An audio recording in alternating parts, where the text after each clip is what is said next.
Boo!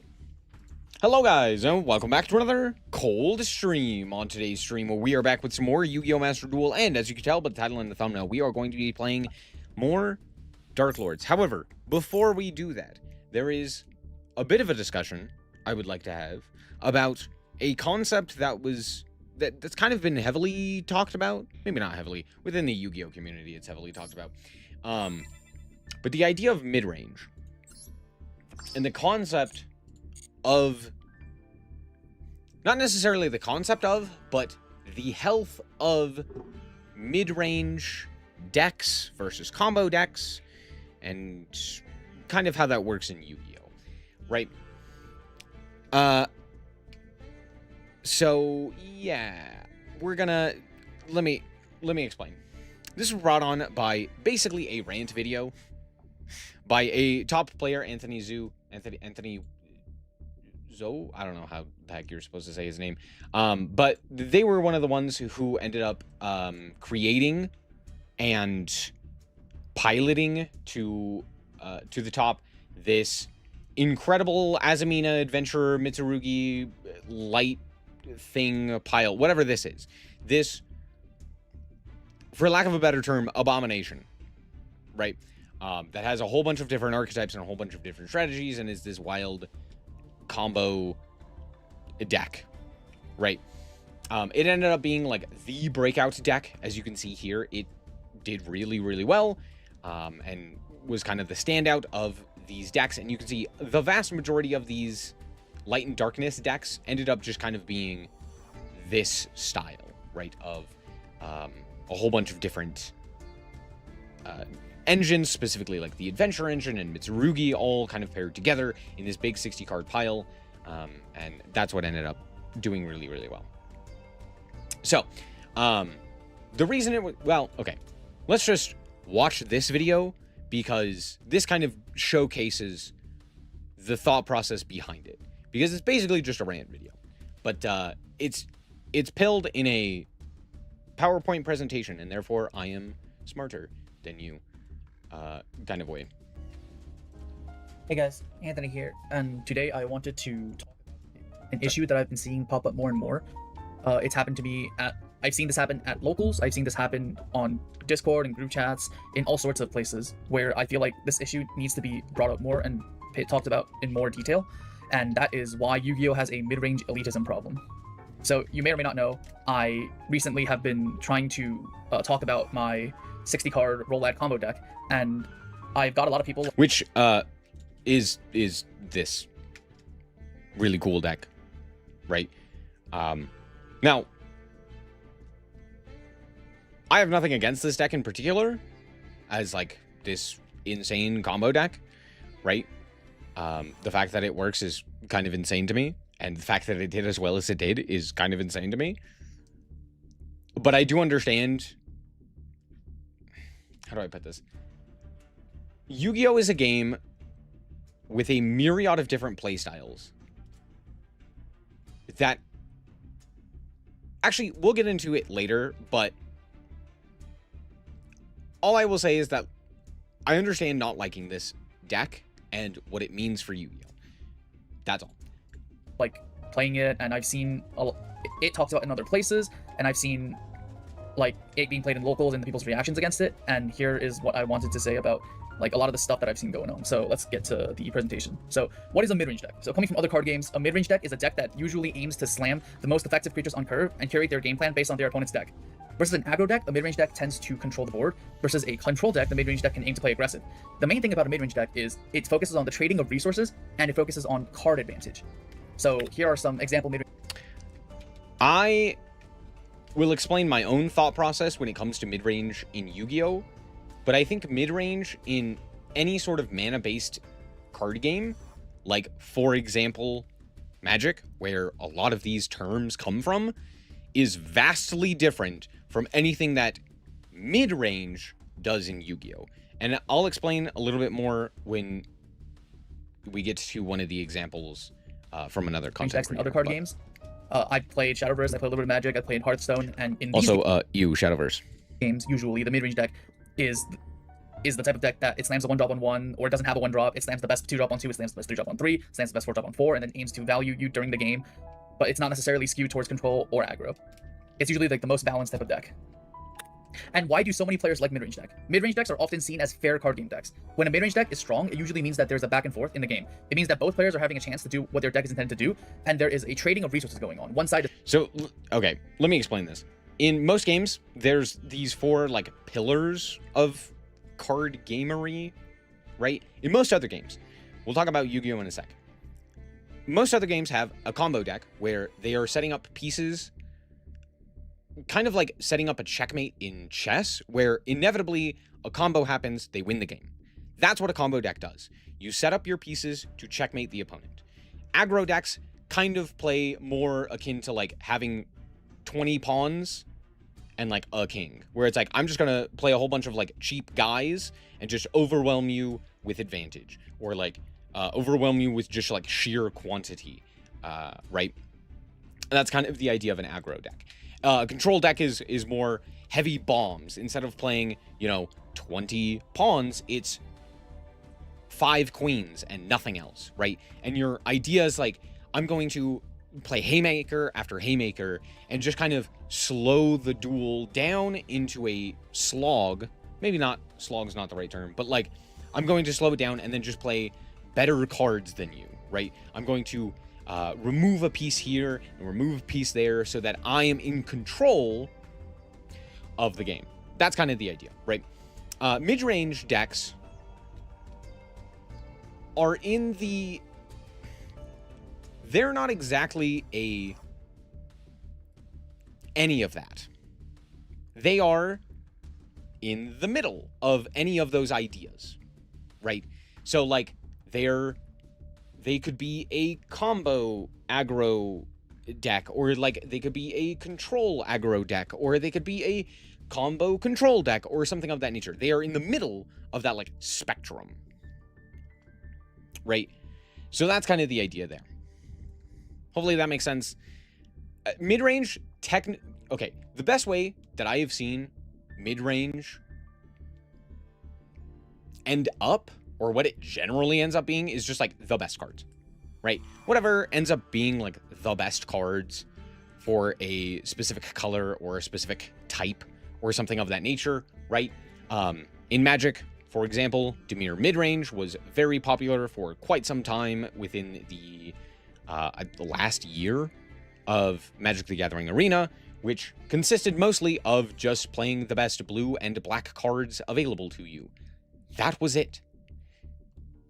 Just, oh, here's a counter spell that happens to be good. Here's a removal spell that happens to be good. Here's one of the best creatures at a low cost, right? Here's one of the best creatures at a higher cost. And that was it, right? It's just kind of the best cards. That's not entirely the concept of mid-range, but that tends to be what ends up happening when it comes to mid-range. It's just like, we're going to play the best cards and just like out-advantage you. Like, my cards are just better than yours, right? That's generally how it slowly works. accumulating card advantage over the other, and people like gameplay where one side is slowly accumulating card advantage and slowly winning over that period of time. And I personally also enjoy playing mid-range decks in other card games. I think that I do agree in the fact that if a mid-range deck is the best deck in the game, it usually means that there's some form of gameplay going on. For example, if aggro is the best deck in the game, then there kind of is just non-game sometimes. If I brick and you just go 1, 2, 3 and you kill me. And aggro, I think, is maybe the most unfair of these decks. I don't know why it's on the fair side, because it's not fair in the slightest. I'd probably put it over here. But yeah, the idea of like aggro is just kind of like a coin flip. Like, you just roll some dice and hope that it comes up heads or what have you. It's a very silly concept. Control deck is the best deck in the game. Well, games last forever, and like there's like not a lot of things going on, right? You play a monster, I remove it. You play a card, I remove it. So yeah, there's a reason why mid-range has always been so popular. But there's an issue. Kind of like Jack of all trades, yes. So what is mid-range in current Yu-Gi-Oh? There are some of the examples of the best mid-range decks in Yu-Gi-Oh right now. Okay, and here is where I will immediately step in and say, I don't think mid-range is as complex as people make it out to be in Yu-Gi-Oh. So let me explain to you the concept. Do I have like MS Paint or something like that that I can pull up? Hold on. Let me pull up Paint. I think there is a line here, and on one side you have FTK, And then on one side, you have, this is an S, by the way. You have stun. This is your graph, okay? One side, FTK, one side, stun. That is how decks work within Yu-Gi-Oh! Either you're on the FTK side and you kill your opponent before they even get a chance to play the game, and that's your entire goal, or you're on the stun side and you say neither player is playing the game. We are sitting here and no one is doing anything, right? Those are the two spectrums. Nothing else in Yu-Gi-Oh! Falls outside of that line. Yu-Gi-Oh! Is very linear in that aspect. You either kill the opponent by literally preventing them from playing the game, by actually killing them before they get a chance, or you lock both players out of the game. Here, you have control. These are decks like Odeon, right? Decks like when Eldritch was playing a bunch of the Floodgates, right? Where, again, the idea is to slow down the duel, play a more controlled style, preventing the opponent from doing a bunch of things, generally has a bunch of floodgates in some capacity, but is still playing the game itself, right? Is still, you know, summoning monsters or putting pressure onto life points or something like that. Burn tends to also be control in a lot of aspects. It's not always. It can sometimes just be like an FTK style deck, but it can veer into control, right? Paleo is a great example of this, right? Paleo just slows down the duel to a crawl and then inevitably out advantages you through just sheer weight of cards. Then you have combo over here. And this is where I think Yu-Gi-Oh! Genuinely and generally has a problem. Combo consists 99% of decks. Most decks are combo decks. Maybe not 99, but it's like an obscene amount, especially now. It's just like, oh yeah, you do insane 1-card combo or insane 2-card combo, and you do a whole bunch of things. I think 90% of decks skew to the combo side of Yu-Gi-Oh!, especially now. It is either setting up an FTK style board, which is like clear over here, or it's like maybe you're playing branded and you're playing half of like a mid-range deck, which then here's mid-range. Right in the middle. It's kind of control, kind of combo, can do some combo stuff, but also has the wherewithal or the advantage engines or the just additional pieces available to it to slow down the duel enough and then still generate advantage and out resource grind, right? Kind of win in the top deck situations. That's kind of the idea of a mid-range deck. Still has the ability to do like, you know, I'm going to summon 4 guys or like 15 guys or whatever it may be, and I'm going to, you know, put a big boss monster onto the field. The best example of mid-range is Draco Tail. A lot of people will equate Draco Tail to mid-range, and I do technically agree. I feel it's more of a control deck in that aspect. It's more mid-range control, but again, then you have like the branded variant, or just like branded in general, that's more mid combo, where it's like, oh, branded does insane things if it's allowed to, but it can also just end on like 2 guys and a dream and still have the ability to control the duel, right? So that's kind of the idea of mid-range. And this is what I would believe is actually how Yu-Gi-Oh! Functions when it comes to decks. Most of the time, combo is the default. You do a big thing, turn 1, you make a big board, the opponent can't break it, you win. That's generally how combo works in Yu-Gi-Oh! However, it's less combo and more just playing cards. Like, most of the time, it's not even a combo deck because it's not a combination of cards or a combination of things. Anyway. So that's it. Those are my thoughts on, like, mid-range. So, when people say, like, oh, what about this as, like, a mid-range thing? That's kind of my thoughts on mid-range. but I think most people have a very different idea of that. Roland midrange piles, Branded and Sky Striker. The issue is, Roland midrange aims to resolve Celtic Mystic on both players' turns. They do it on, if they go first, they do it on your turn. On their turn, they draw 3, discard 2. They discard cards with graveyard effects. Oh shoot, they just went up 5 cards on you. And then on your turn, they either add that Celtic Mystic back with a ritual spell, or they have a second one, and then they just go Mind Shuffle, bounce back their ritual, summon Celtic Mystic, draw 3 more cards. They have 15 hand traps in their deck. They have Harmonia. They summon the Harmonia on you. They bounce the Harmonia, and suddenly, like, they're up 20. They're up 10 cards on you. They resolve Skull Archfiend on your turn and my turn. They add 2 cards to the grave, 2 cards to their hand. Lightning Dark Ritual adds 2 cards back to their hand every rotation. Celtic Mystic draws them to 3 new cards. They ditch the 2 least popular cards in their hand, and then basically the deck generates a ton of advantage. Branded typically adds yeah, the top that's control. That's not mid-range. That's cards control. you see on the screen back to the hand every single turnaround. They aim to sit on this 3500 tower card that is marginally hard to out, and then they aim to, on during both players' end phases, generate an entirely new hand out of thin air. And if you play against those decks, it's either you do the same thing, or you try to beat them, but if you let them get to turn 3, they just refresh their hand every turn, and you're a deck that can't refresh your hand every turn, and then you just lose.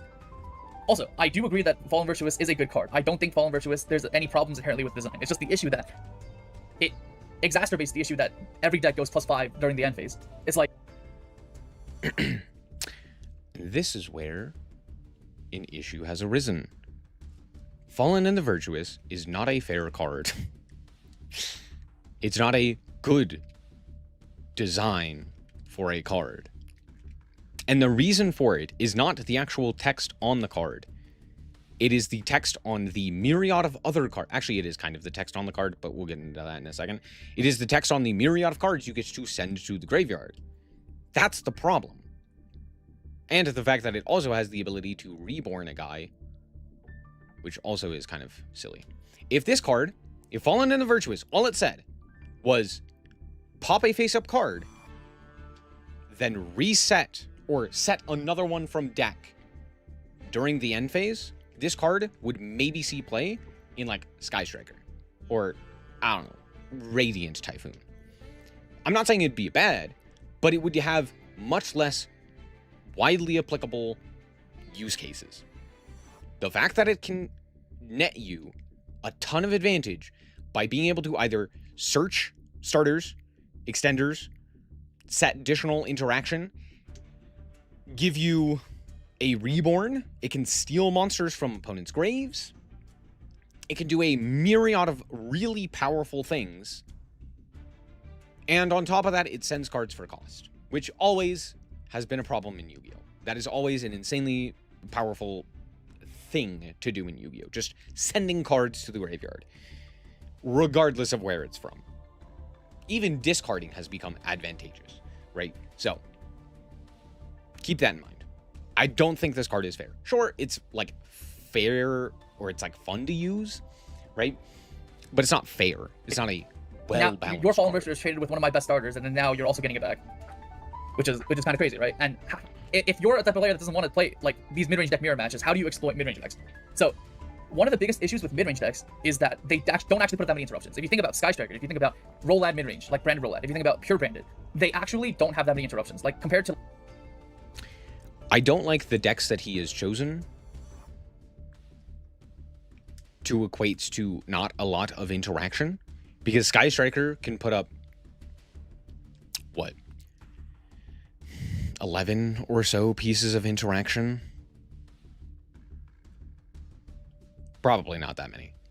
But at the very least, 6? Probably more. While also being able to recur resources, right? So I don't necessarily think that that's a small amount. You only start with 6 cards in hand. Going second, right? Let alone if you threw a hand trap at the opponent. So I don't necessarily think that that's right, but I get the idea. Yeah, mid-range technically has less things to do in Yu-Gi-Oh!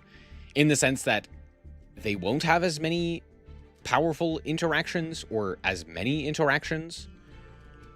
But that doesn't necessarily mean that they...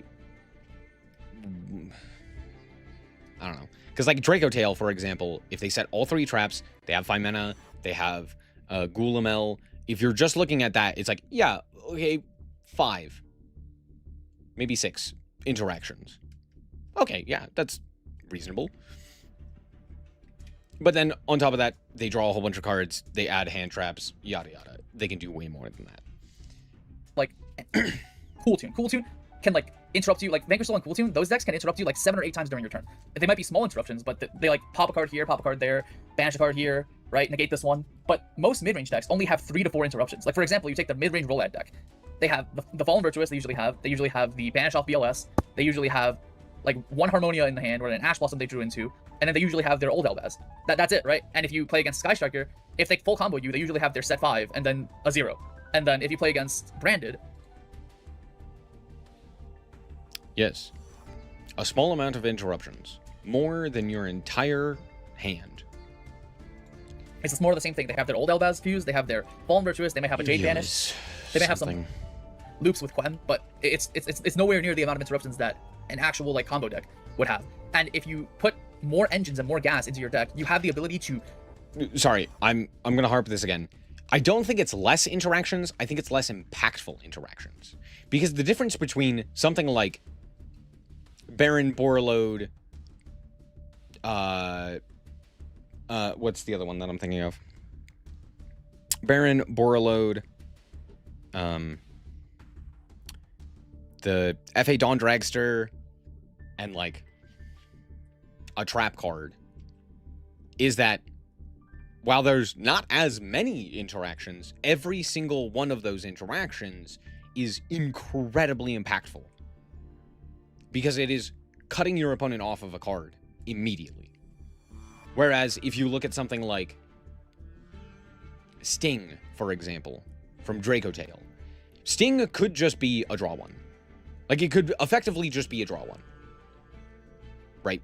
It could have no disadvantage to you. But it could also be pretty impactful and actually cut you off of an additional card. However, that card also may have done something else, right? You know, it could have been like a Fiendsmith that searched out tracked, and then, you know, then it gets stung, and now, cool, well, I search out track, I can go for the track, or something of that nature, right? So, the difference is that I think mid-range has less impactful interactions, at least in regards to what he's talking about. So there's that, whereas combo tends to end on lots of very impactful interactions because they tend to be, again, better. More impactful. To like pierce through the low amount of interruptions that the mid-range deck has, and you can counter their game plan by not letting them see the turn 3 that they get an entirely new hand on. Most mid-range decks also instinctively try to play for follow-up. Most of their cards and interruptions usually also generate follow-up. So one of the best ways to beat them is either you go first and you set up an unbeatable board of 7 negates. And Appa was well, I'm not saying literally 7 negates, but like you set up like double-digit interruptions so that the mid-range deck, usually most of their cards aim to interrupt you somehow, not that much, and then they aim to get a bunch of follow-up back, right? But if you just don't let that happen, you have more interruptions than they have cards in their hand. Usually, they don't win. And then if you go second against them, if you have enough gas where you just gas through the 4 interruptions and then you kill them, they'll never live to see the follow-up, right? So that's like a really good method of counterplay. I would say that if you're not a mid-range player yourself and you want to beat mid-range, this is a very, very good way to beat mid-range. Now, the problem with this idea is that we are equating...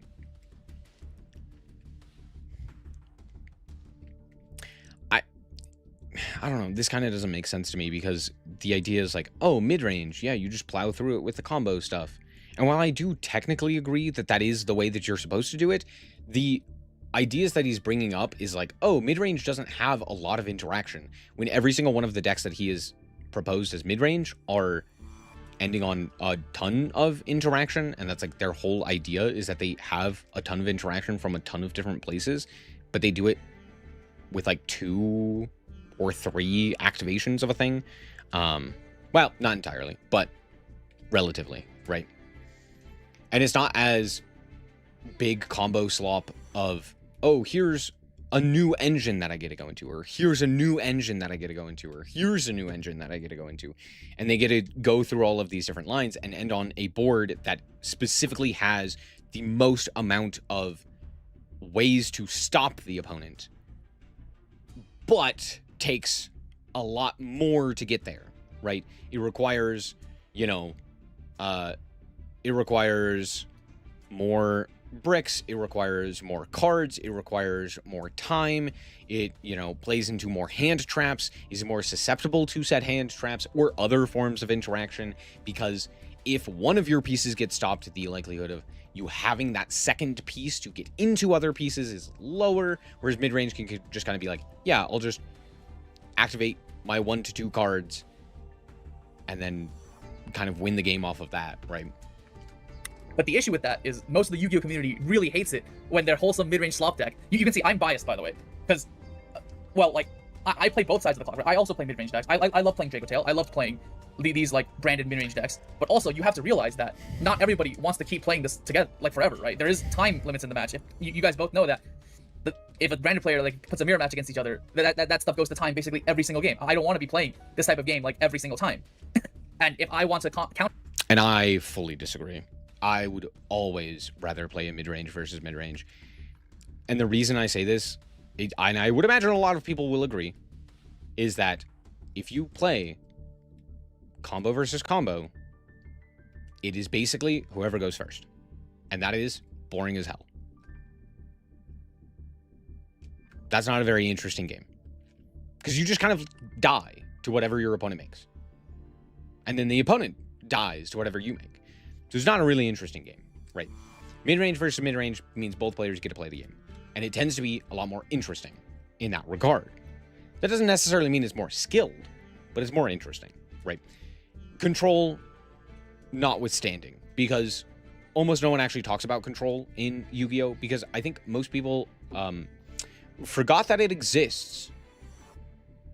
Because Konami also forgot that it exists. So you with my combo deck, about that. And I win against you, the mid-range player gets super salty because in their eyes, their mid-range deck is super skillful. They have to like grind for multiple turns. They have to play everything correctly. They don't have that many interruptions, so they have to quote unquote tactically, skillfully use their interruptions to make sure they survive the turn in order to get their follow-up. And when they don't see their follow-up, they get super salty.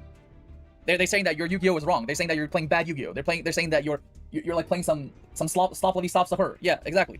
And this is not just me. I literally witnessed this. A bunch of my friends at locals copied my deck, and when I see it played against other people, like their opponents, one opponent last week literally said nobody likes you in front of his face. Like after he lost, he was playing RB. He went first. He set up like Regulus, Trap, Field Spell, and then like 2 RB monsters. RB, by the way. And then my friend had like 5 engine cards in hand, and then he just like played through all of that, and then he killed him with like with his hand, and then he just kept saying during the combo, like every single time my friend went bridge into a new engine, they're like, dude, who likes slop? Nobody likes slop. Why are you playing slop? Nobody likes this. And he just keeps saying that, and somehow the Yu-Gi-Oh community has conditioned people to think that this is okay.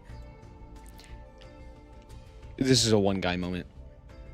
There was one instance of a player getting upset and said, this is the Yu-Gi-Oh community.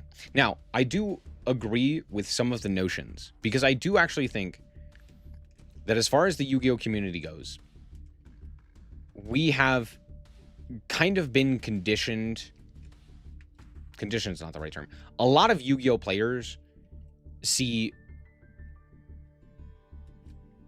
I don't even think it's mid-range specifically.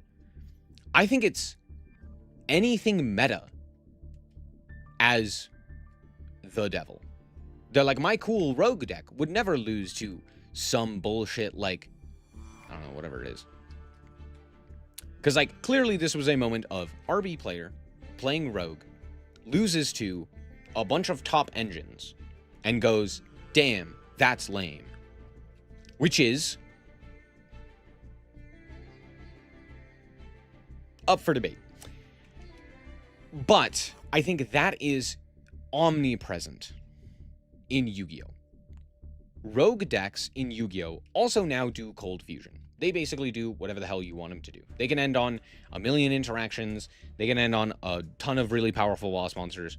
It doesn't really matter. They also get to do insanely heinous things. So when a meta deck comes along and beats that, a lot of Yu-Gi-Oh! Players, specifically rogue players, get salty. They go, that's bullshit. How the fuck did that win? That's lame. Get it out of here. No one likes that. And I will say, don't do this. Don't be that person. Take the loss on the chin. Move on. Got it? Especially in person.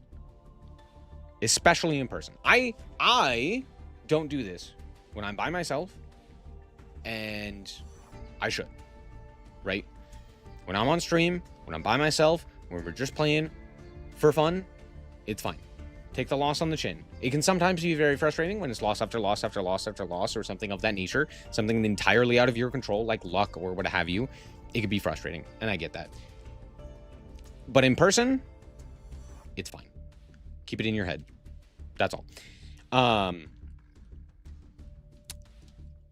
Yeah. Also, I will say, this is not combo player as much as it is just opponent. I don't think this is a combo player issue as much as it is just opponent. Like, shitting on other people's decks is okay, and that's not okay. Your deck does what your deck wants to do. My deck does what my deck wants to do. We're both playing decks that are legal for the format. What makes you think that your deck is better than my deck, right? You can think that there's something like unbalanced about the deck, but you can't just like verbally abuse combo players for winning with their combo decks. Like, fundamentally, what's wrong with pile decks? Pile decks have a ton of innovation in them. Pile deck players spend so much time trying to work on their combos to make sure that this bridges into that bridges into this. Like, it's one of the most, like, one of the reasons why I got into Yu-Gi-Oh in the first place. I really hate that now, like I'm not saying everybody has an issue with it, but I'm saying that there are like a bunch of players like that actively post videos about how, like, oh, this type of gameplay is unhealthy, and then casual players take it the wrong way, and they start shitting on the people's. But it's true, right? Like, if you... Okay, let's break this down really simply. The aim of a combo deck is to do a combo that wins them the game. That's the idea, right? Again, going back to the graph, very similar to an FTK. The idea is, if I do the combo, I win. I'm going to play a little bit more cards to be able to interact with my opponent, so that I don't automatically lose going second, or that I don't automatically lose to, like, random, board breakers or what have you, so that I'm not just FTKing the opponent, but I actually have that game to play. I have some sort of game to play. But nonetheless, the idea is, I play the game, I kill you, I win. I do my combo, I win the game. Fantastic.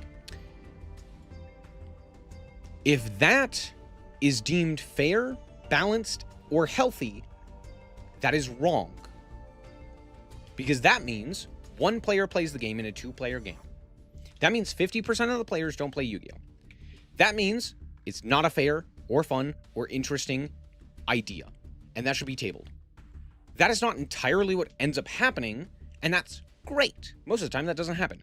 Midrange is almost the entire opposite, where the idea is that I'm not necessarily going to kill you, but instead I am going to out-advantage you. I'm going to have better, higher power, higher quality cards than you. I am just going to play better cards. You get to play the game, I get to play the game. One of us will come out on top, but both of us will play the game. That's the idea. Obviously, in execution, that rarely happens. But the idea is there. That is why midrange tends to be talked about as a more healthy option, especially in regards to Yu-Gi-Oh! Again, going back to this little chart, if everyone gets to play the game in the mid-range, we all get to play the game. You're not locked out of the game like with Stun. You're not locked out of the game like with FTK. You actually get to play the game, right? That is generally why midrange is considered healthy. That is why generally midrange is considered the best of these options when it comes to Yu-Gi-Oh! Because midrange equates to both players playing the game. Not always the case, but that's the idea.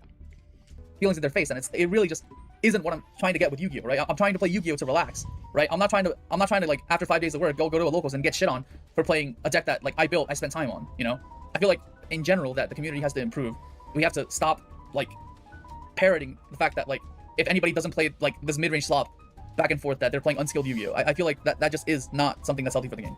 This is something that I've always like wanted to let loose about, and let me know if you agree with that. You know. Here's the thing. I think his points are fair. I think there is a lot of elitism, but I think he's placed his elitism bias on the wrong points. It's not combo versus mid-range. It's rogue versus meta. That tends to be what ends up happening. His example that he brings up is RB, a deck that, in all intents and purposes, is a combo deck. But it's also bad. Like, RB is not a good deck by any stretch of the imagination. Let's not act like it is, okay? That player probably feels like their deck should be able to win. Oh, look, I got my entire setup. And the fact that it didn't, and now they're seeing a better combo deck that ends up with a similar style of gameplay that's just strictly better, frustrates them. Is that warranted? Sure. Yeah, it can be frustrating to see your best deck or your favorite deck be absolutely slaughtered by the metagame. I can attest to this. As a Darklord, as a Tri-Brigade player, it sucks, right? It sucks seeing that, but that's just how metagames work. That being said, that player that he's talking about is also in the wrong, because you shouldn't do that. You shouldn't be like, oh, you're a terrible person. No one likes that. No one likes you. Blah, blah, blah, blah, blah, blah, blah, blah. I do this all the time. I'm not saying I'm exempt from this. I do this all the time when I'm playing Master Duel. I have never done that in person, because I recognize that that's stupid. That's stupid as hell. Why would I ever do that? Because the thing is, when I am sitting here looking at a computer screen and I see skill drain get flipped, I go, man, you're so stupid. How dare you? Right? Because I'm not actually looking at the person. But when I look at the person, I go, oh, that's a real human who has experiences and might just enjoy a different playstyle. And there was something I learned very early on that genuinely was insightful, and I never really took it to heart, and I should, but I didn't, which is that on multiple occasions, I asked multiple different players who played decks that I thought were toxic and boring and frustrating and not fun, like Kashtira or Stun, and I was like, do you actually enjoy that? Do you enjoy playing those decks? And they're like, yeah, it's awesome. And I was like, okay, I get it. Never gonna ask again. Multiple people did that, by the way. One with Kashtira, one with Stun. You know, I was just like, oh, yeah, as it turns out, people just enjoy their own playstyle, right? And that's fine. If you enjoy combo, that's fine. If you enjoy mid-range, that's fine. If you enjoy control, that's fine. If you want to stun your opponent, that's fine. That's the point of Yu-Gi-Oh! You get to do a whole bunch of different things. It's great. What a cool thing to do, right? That's why we all consistently play. We have a whole bunch of different things that we get to do. It's awesome. Now, with that being said, in terms of health for the game, the difference between combo and mid-range, which is the discussion we'll have, the difference between combo and mid-range in terms of health and fun and fairness is night and day. One tries to lock you out of playing the game, and the other entirely is aimed to not do that. One has one person play the game, hopefully. The other, hopefully, has both people play. So yes, as far as like health of the game goes, regardless of the actual cards themselves, the concept of everything being mid-range is inherently substantially healthier than everything being combo. A great example of this is the Snake Eyes format, where if you let one card resolve in that format, you just died. So you couldn't let anything resolve, and so it actually kind of wrapped back around to everyone basically playing control, because it was like, hey, I'm gonna play this combo deck that ends on 10 million interactions, that can't be beaten, and can also floodgate you, because fuck you. And the opponent went, okay, I'm gonna play 900 hand traps to stop that. And so the other person went, well, rude. I'm also gonna play 900 hand traps to stop you from doing the same thing. And then the other person went, fine, I'm gonna play a floodgate, and then I'm gonna play a floodgate, and it was this arms race that basically ended in like, hey, one card combo does just lock the opponent out of the game. Nope, you don't get a win anymore. And that was it. Oh, my card resolved. I win. That was it.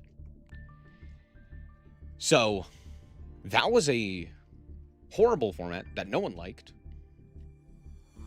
for the most part. And that was combo, right? Midrange, on the other hand, the best example I can do for midrange is like Draco Tail. There's not a lot of midrange decks recently, and there hasn't really been a metagame for midrange. And the thing is, midrange doesn't really exist without other decks in the room. Like, you can't have just a mid-range metagame, because that doesn't work. Because, you know, it's in the middle. Right? Mid-range is an answer to a problem, basically. You have to have combo to have mid-range. You have to have control to have mid-range. You got to have something there. The best format that I could explain as, like, a mid-range format was the Yummy Vanquishal Draco Tail format of Worlds, where it was like everybody was playing the game, and while some decks, like Vanquishal, could do this insane combo, they also could play, like, Kaiser Control, or like Izana Control or something like that, right? So they still had the ability to kind of slow down the game and out-advantage you and outpace you and what have you, to be able to play that more mid-range style. And then you had Draco Tail, which was, you know, activate a Rahu, you generate some card advantage off of the effects of being able to use your monsters as fusion material, and then setting a whole bunch of cards and kind of passing on some hand traps and some trap cards and doing a smaller combo, but still kind of just controlling the duel, mostly, right? But it was still more mid-range, but it still had that control aspect to it, right? And then you had Yummy, that was just like full combo. It was doing combo shit. But, like, we had two decks that were kind of on that spectrum of mid-range, right? In between these two axes of, like, control and combo. And that is where we had a lot of interesting back and forth duels, right? Both players able to play the game, could fully engage with the mechanics of the game and the other deck, and were there to still be able to either do their combo or to set up their advantages or whatever it may be. That's the idea, right? After Paradise got banned, true. Forgot about that.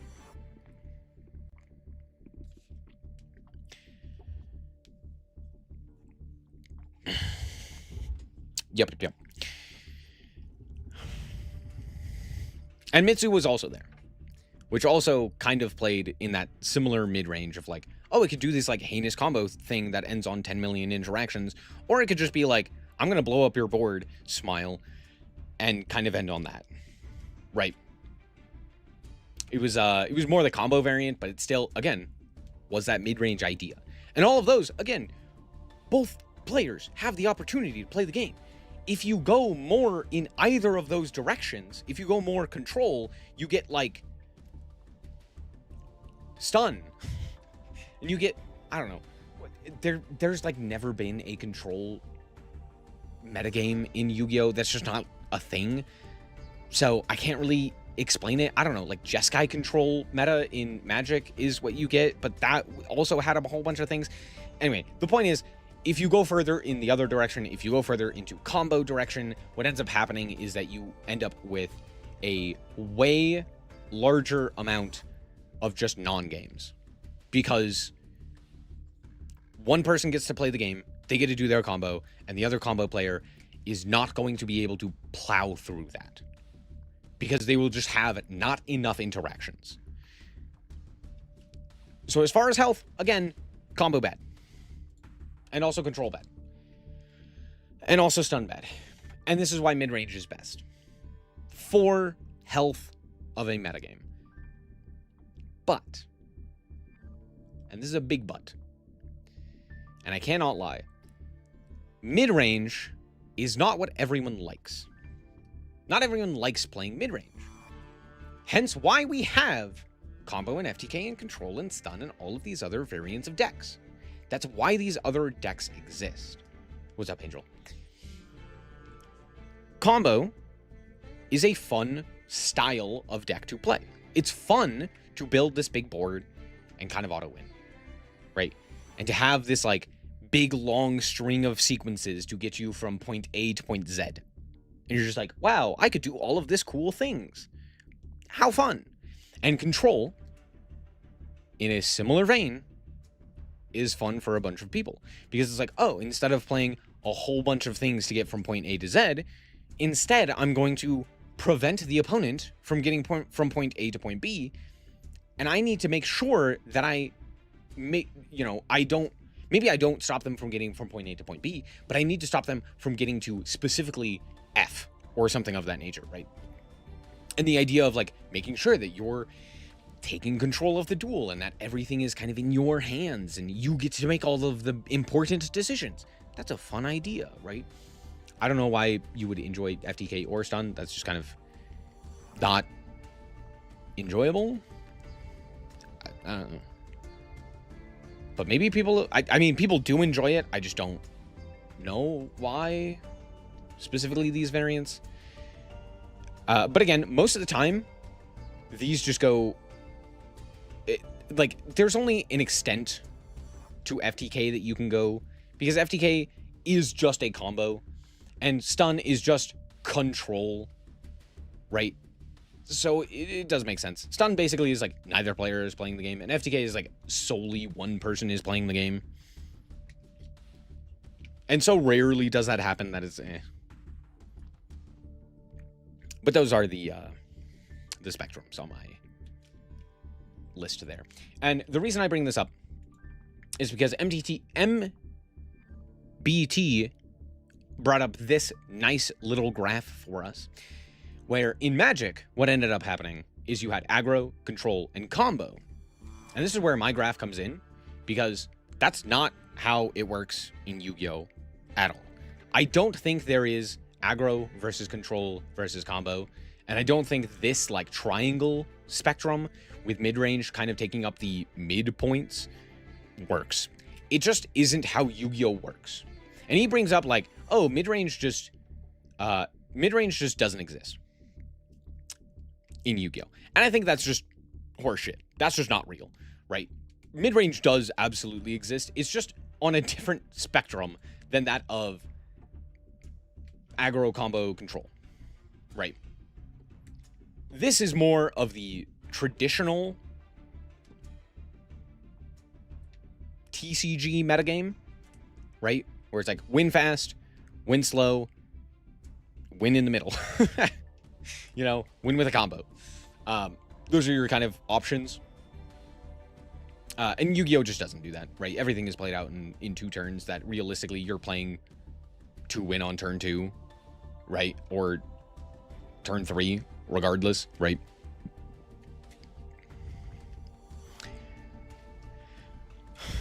What are we referring to?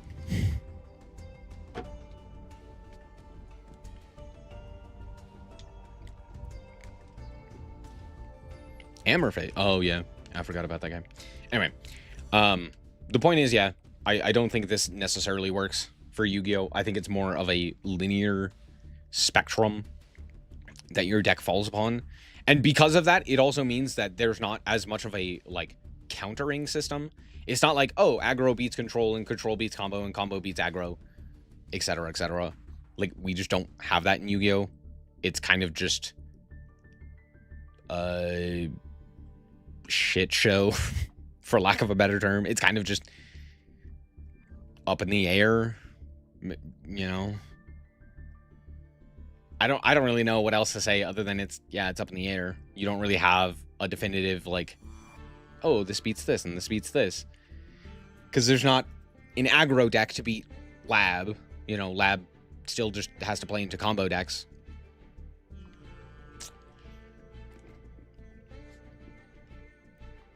Anyway, so there you go. That's the discussion, more or less, on Midrange and its existence within Yu-Gi-Oh. I, again, just think that Midrange is the healthiest of the options when it comes to a metagame. If a metagame consists of mid-range decks, that means both players are playing the game, but that's not fun for everyone. And so having the ability to have a bunch of different options is important. And yet, Konami doesn't seem to agree with that.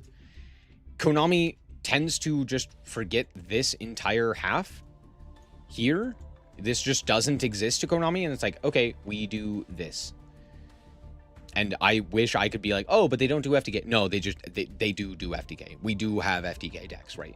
So what should happen is that it should be a fairly even mix of these three styles of like mid-range, control, and combo, and you should have the ability to play any of them effectively. Maybe not within any metagame, but at the very least, like, some of these decks should exist pretty consistently, right? And it should trade off between, like, a control metagame and a mid-range metagame and a combo metagame and a control metagame and a mid-range metagame and a combo metagame. That would be ideal. Obviously not going to happen, but, like, that would be ideal, right? And yet, again, this just doesn't. Control, stun, just not real to Konami. Yeah. Don't believe in mid-range propaganda? What are we talking about? What? Anyway. We do have the new Chronicles. That's what they're called. We have the Seeker of the Sinful Spoils, numero uno. Because reasons. So we're going to take a look at that. Is that loud? It's really loud.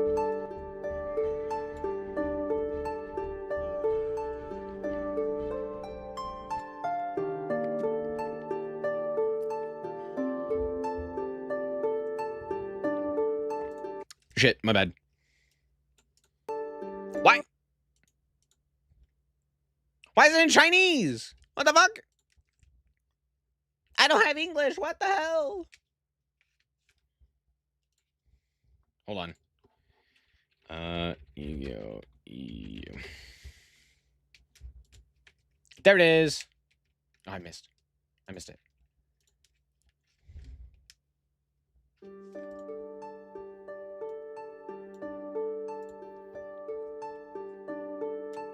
It's still in Chinese or Japanese. What the fuck? Why did it just show up? Sinful Spoils. Treasures extracted and materialized by the demon from souls defiled by humans. Sins and negative emotion. Let me move myself up here.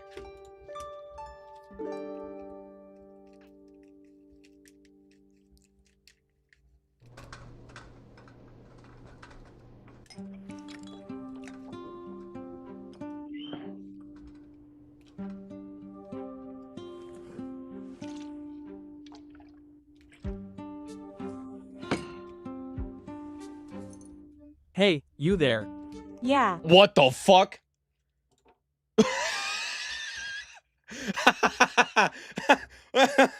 Excuse me? Go back. そこの姉ちゃん。あそう、姉ちゃんだ I'm よ。 so sorry. I'm so 知って sorry. るか？例の財宝狩りがこの辺りに来てるって話だ。財宝狩り呪われたお宝を集めるトレジャーハンターのことさ。なんでも財宝のためなら仲間もやっちまうらしいぜ。あれはまさしく悪魔だな。あんたは見たことがあるんだ、財宝。ないない、そんなおっかないもん。関わるな、ごめんだね。あ、そういや、南東の遺跡で変な目を見たやつがいてな。おもう行くのかい？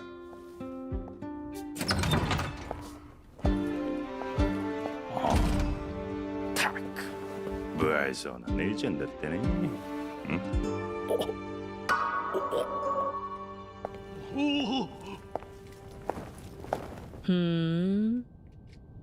南東の遺跡ね。There's no way he didn't recognize her. What?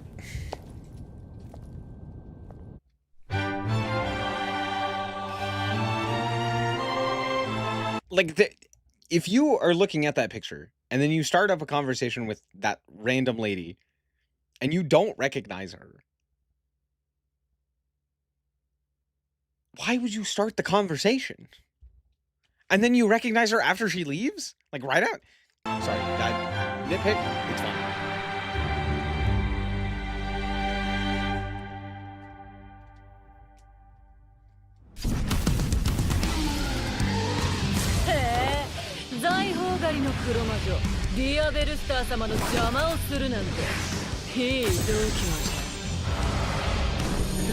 Sorry. No, this is an action shot? Why is she standing like that?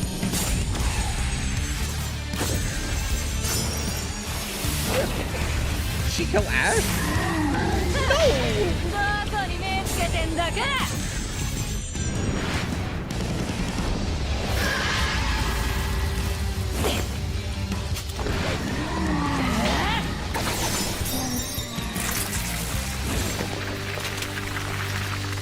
Bruh, she killed them all.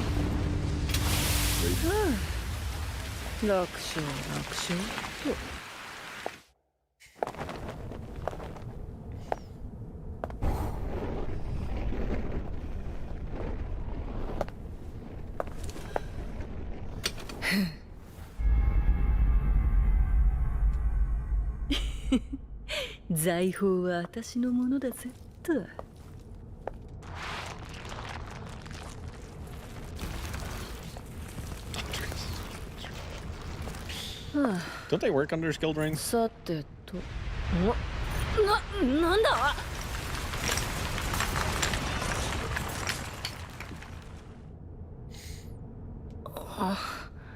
収まった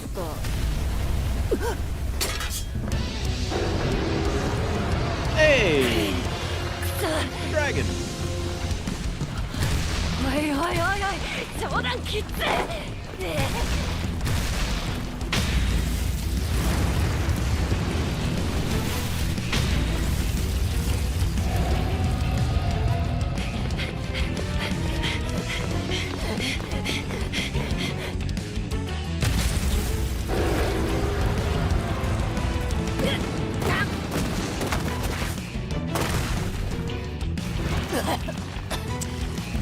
This guy was just chilling? こんなとこまで飛ばしや He's がっ not て doing anything? 気がつかせる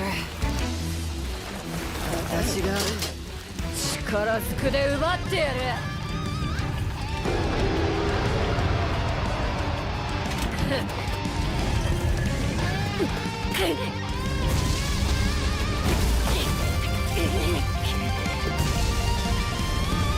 ふざけやがってあっちじゃねえかこの野郎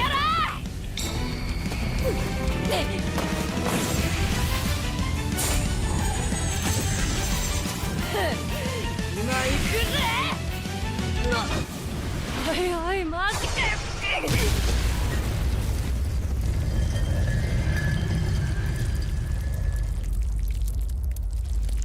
Sounds like stone moving. It's really interesting. サンキューなルシエラくそおい痛えじゃねえか死んだらどうすんだこの野郎ったくマジか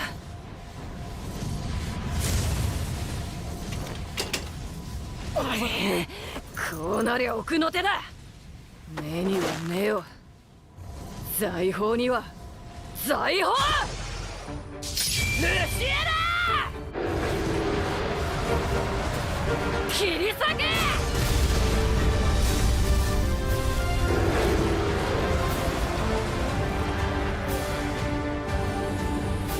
シルヤ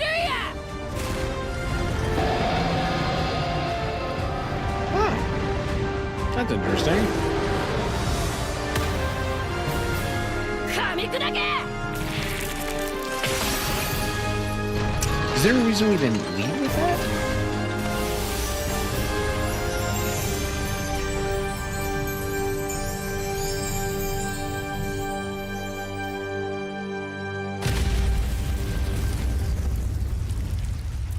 たく手こずらせやがって。今度こそいただくぜ。ポプ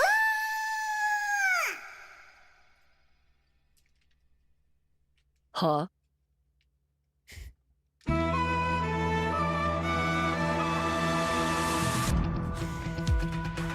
Yeah. This one's pretty good. Not my favorite, but pretty good.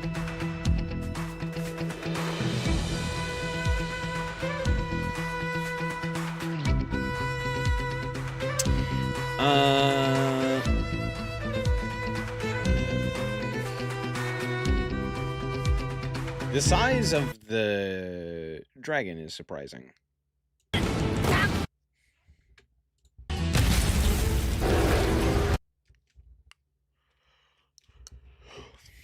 I also thought it was more... Well, no, I guess it was more snake-like. I don't know. There's the criminal.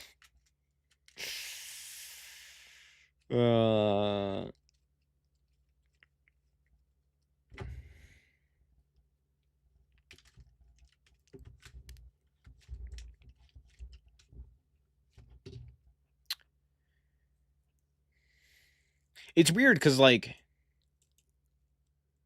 you know, Snatch, Birch, and Odegaard are still relatively big, and then the dragon's like massive.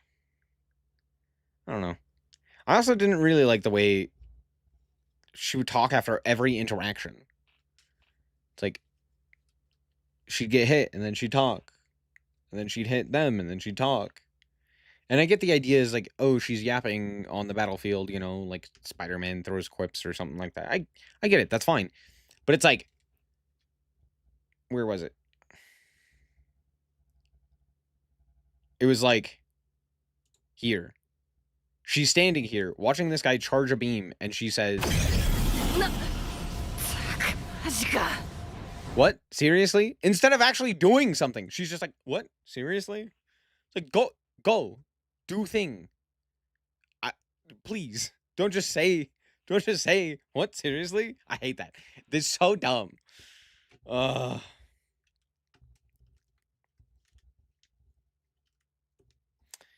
This implies that if she kills Poplar, it'll summon another smaller Poplar.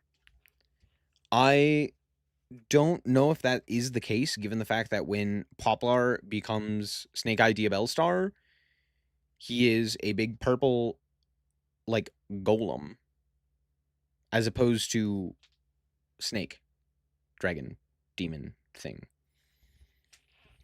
It turns into circular. Yeah. Interesting. I like it. Pretty good. Pretty good. Oh, also Genesis had an event. It actually did pretty well. 169 nice duelists, which the main event, I guess the advanced event, had 750. So a relatively nice cut for Genesis. Blitzkick, of course, ended up taking it, but we also had like White Forest and Draco Tail seeing play. So some interesting decks, to say the least. Cool. Time to play some Yu-Gi-Oh! Master Duel. I know, a travesty. We're all super excited to participate in. Hooray. Hooray! Do I have... I now might have the ability to actually... make this a deck here. Let's see. I need 80.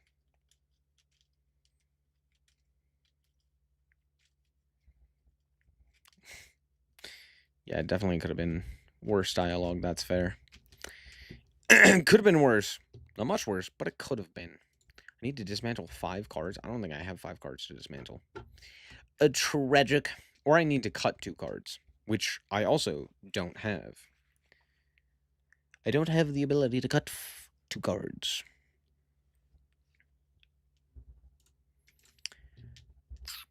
Master packs. My brother in Christmas. What do you mean? What do you mean, master packs? Balls. Wait. What if I raffle and get 1,000 gems? I have 2 raffles, actually. Oh, I got 100. That's funny. That's funny. Balls. I hate it here. I hate it here, man. What the fuck? No, I hate it. Dang. Wait, what? Oh, hey, I got a raffle pack. Hooray. Maybe this will give... I can't even dismantle. Oh, I can't even dismantle anything from this. This is so lame.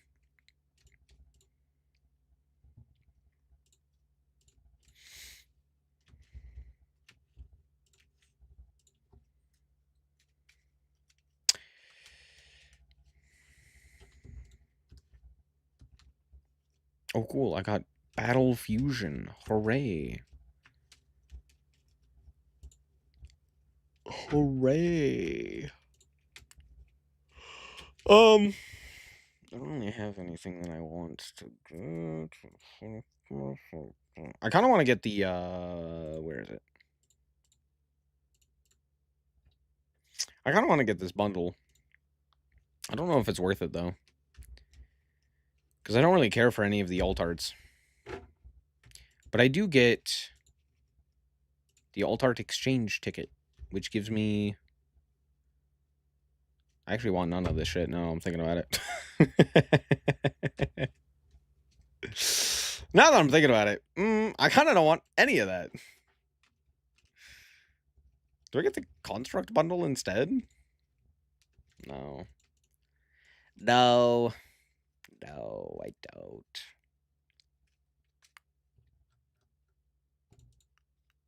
I wish I could...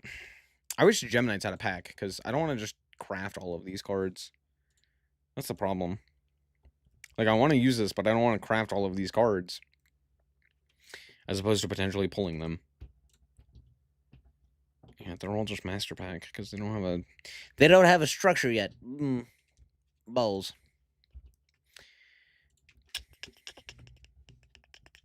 Yeah, I know for a fact. I don't even need to look. I know for a fact I don't have cards necessary to dismantle.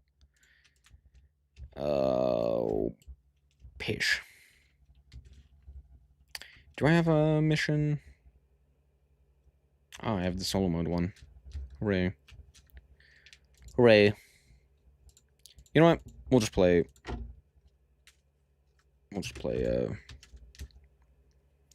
none of the the new Gem Knight cards are in the pack. I guess I could pull for Brilliant Fusion. Because I guess that one is in a pack.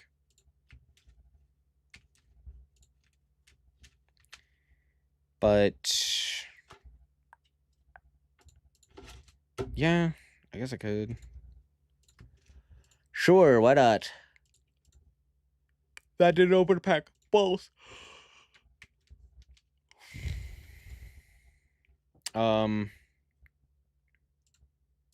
Is this one gonna open a pack? Okay.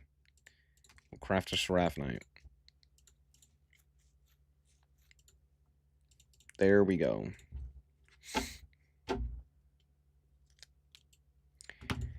Surely I pull Brilliant Fusion, right? Smile? Or I get fuck all. Wow. Wow. I got 1 Vsauce Starfrost. Incredibly bad. Yikes. Thanks, Konami. From the pack. Nice. Well, not exactly what I wanted, but I'll take it. Oh, I'm well aware that those were solo mode cards. Fuck.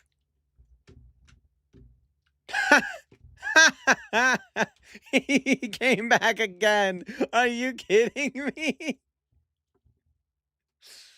Bro really wants to be here.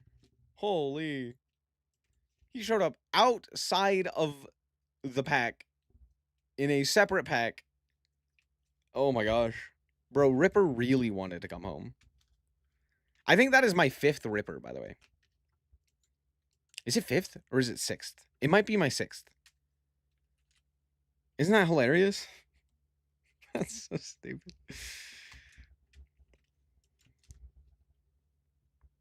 Bro, what? Odd Eye is valid.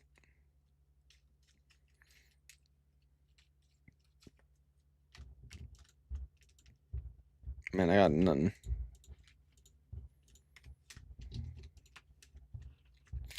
Do. One brilliant fusion, please. It'd be real nice.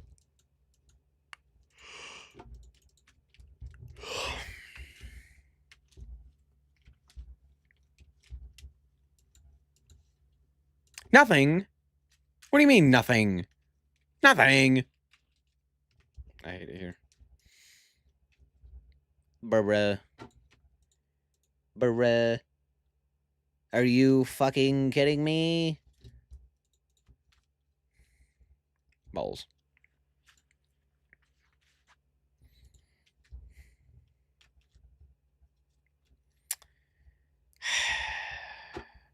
What are we dismantling? Obviously, Ripper. Don't need him.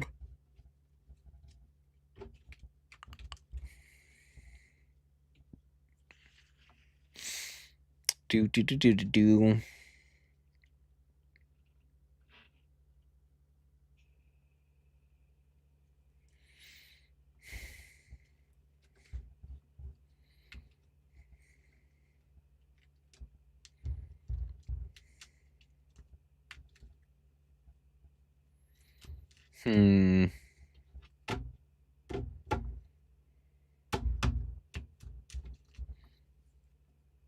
Wow. I can't even craft one more card. You know what? Fuck you, Machkiru. Get him out of there. Is there one more card I could dismantle?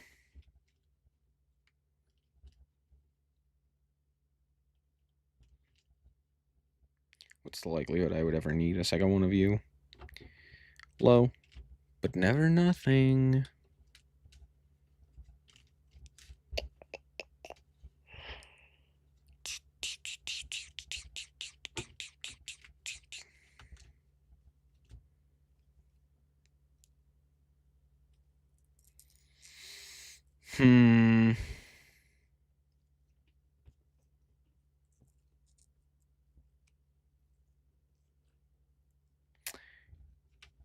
Am I ever going to play Eclipse Wyvern in Dragon League? No.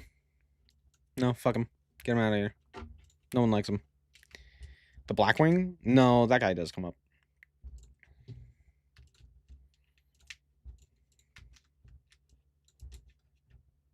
Whew. All right.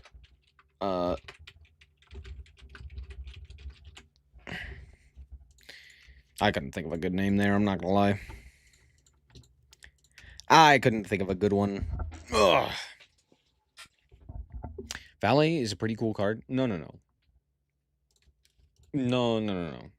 Don't try and sell your stupid pendulum propaganda. We all know that it's not cool. Let's do dog.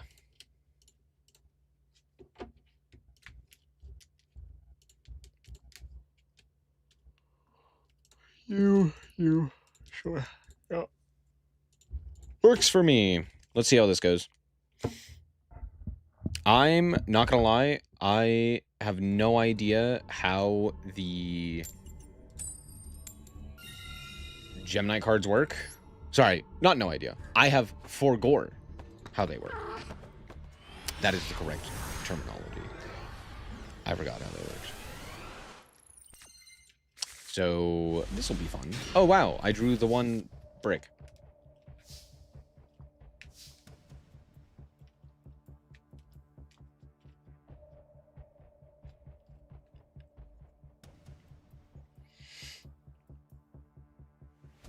Cool. Pass the turn. I hate it here, dude. Ah.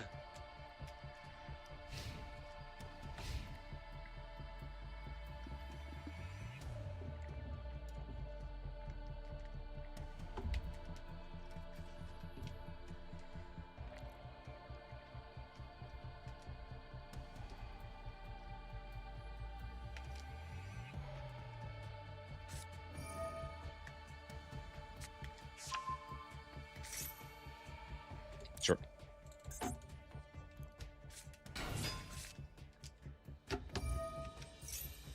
And of course, they happened to draw the one of that I would have ashed. We'll go for this.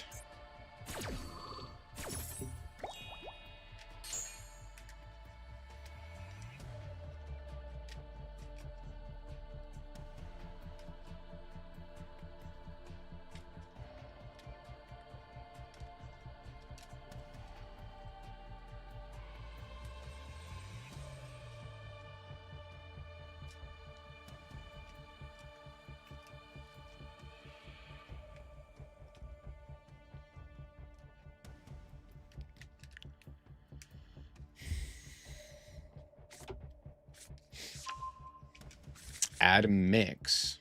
Sure.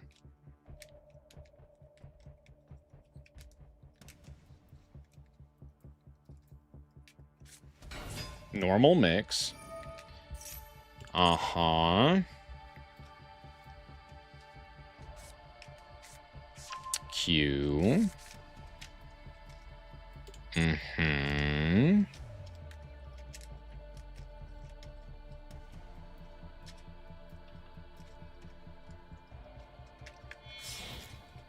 Synchro Shogun. Trackmaker. Mm-hmm. Hey, that is something. Uh-huh.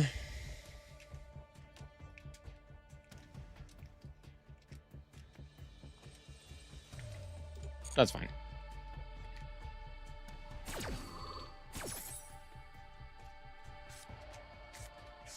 Add cool tune. Sure, sure.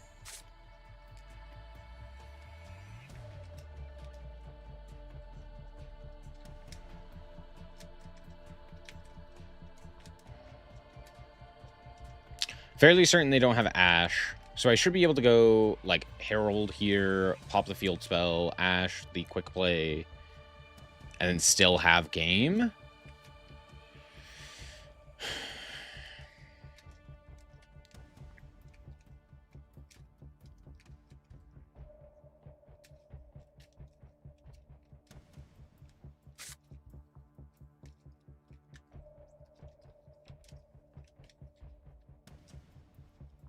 Unless they have, like, Fallen in the Virtuous.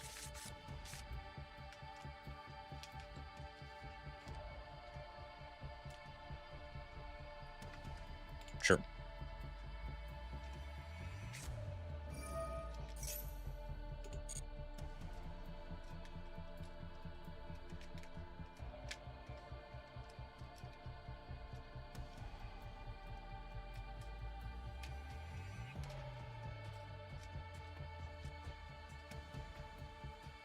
This literally doesn't do anything.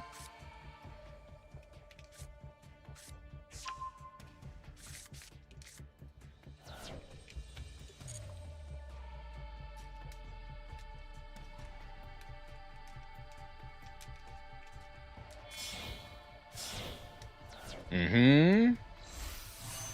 Remix. Comedy.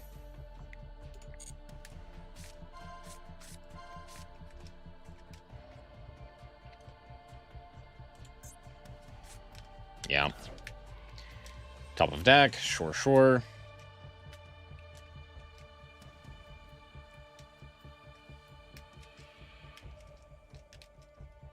Mm-hmm. Mm-hmm. Mm-hmm. Mm-hmm.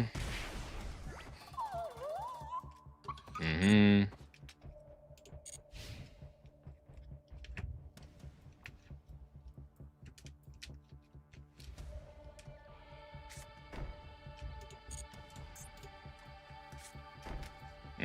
Mm-hmm.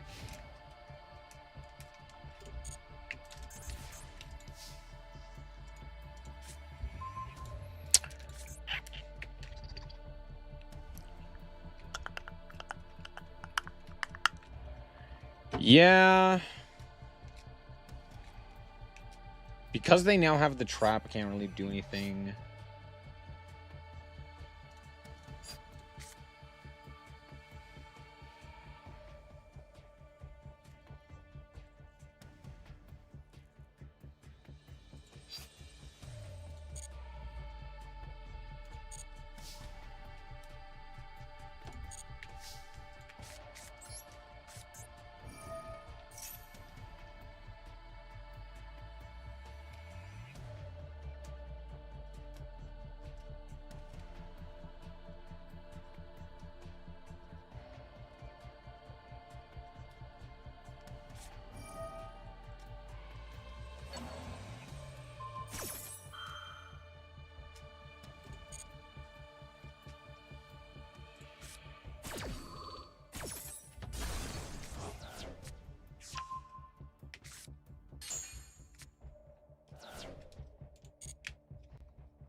Alright, pass the turn.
Rotary. Mm-hmm. Mix. Nepa Rim's nice. Might do something. Probably won't.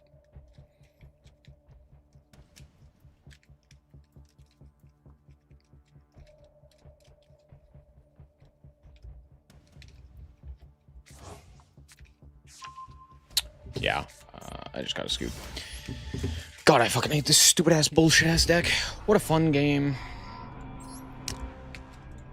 So glad we had to sit through my opponent taking 10 years to make every decision there, even though it was the simplest game of Yu-Gi-Oh! That they could have possibly ever played.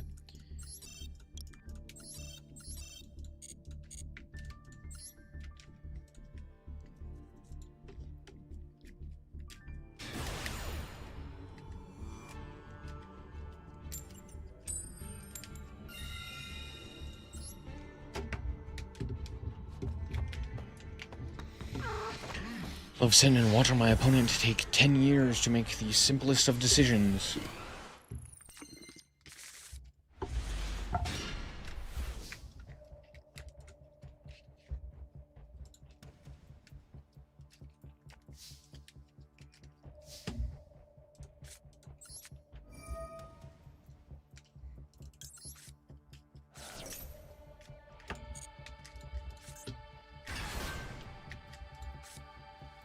Could draw two here. We'll just do this.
Ah, I should have added there. That was kind of stupid of me.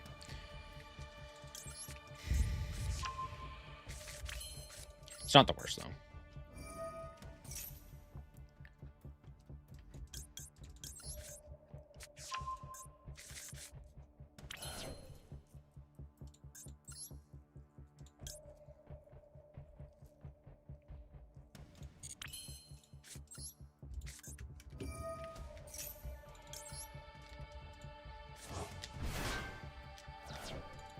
You're not a fairy, right? Yeah, you're a fiend.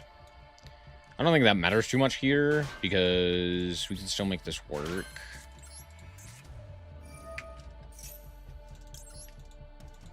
So I think it's okay. We can still link it off for a thing, so that's fine. Set banishment. Set sanctified. I just realized, am I playing Crown? No. Okay, I need to be playing Crown. Probably instead of Corulia. Actually, probably both Crown and Droplet. Yeah.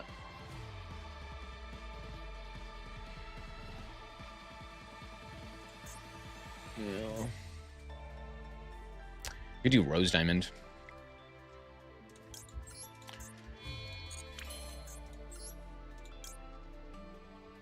Same type and attribute. Right. Right. Alright. We'll go like this. Banish you.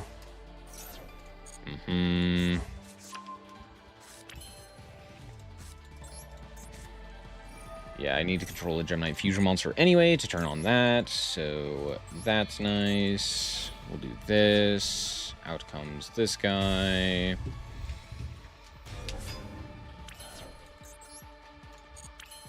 You'll go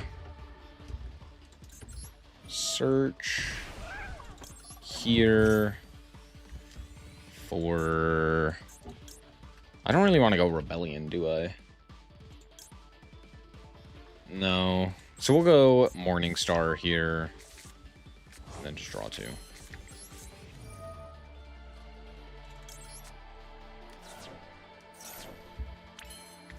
Nice. Not bad. Okay. Pass the turn. Gain that 1,000... Oh, fairies, right. 1,050. Or 1,500. Back. Let's go. I got 1, 2... Does this count as a Gemini card? Huh.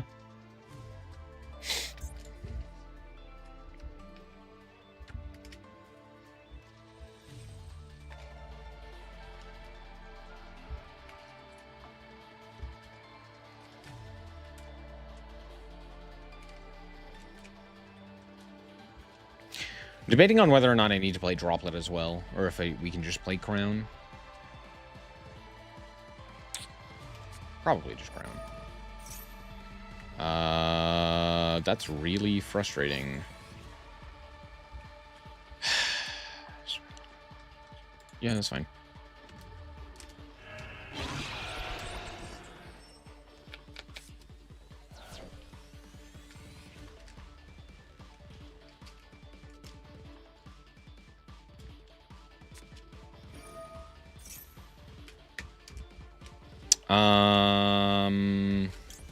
This negates activation?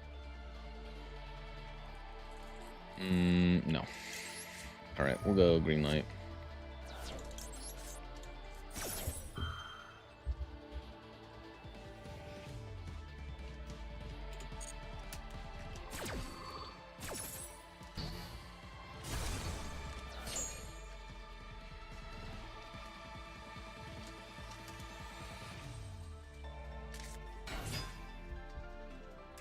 Medias. No.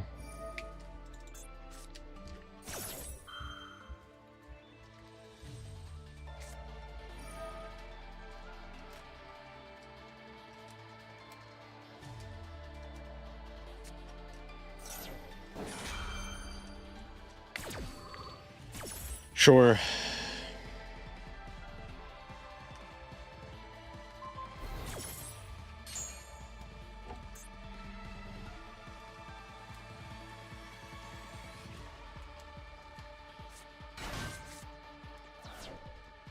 Sure.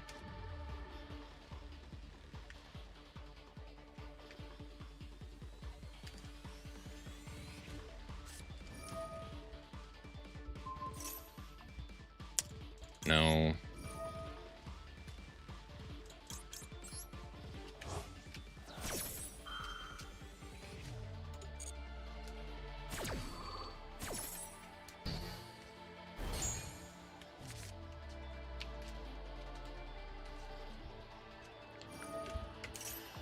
Sure.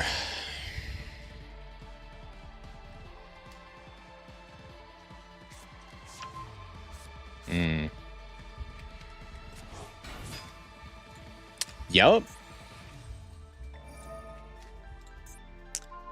Uh-huh.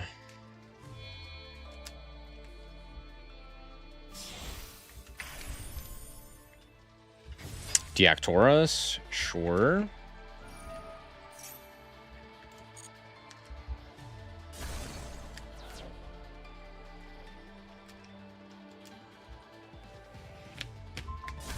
Mm-hmm. Yup.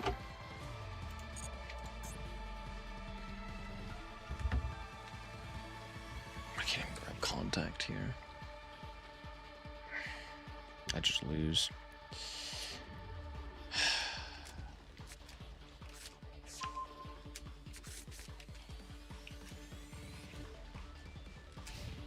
Mm-hmm.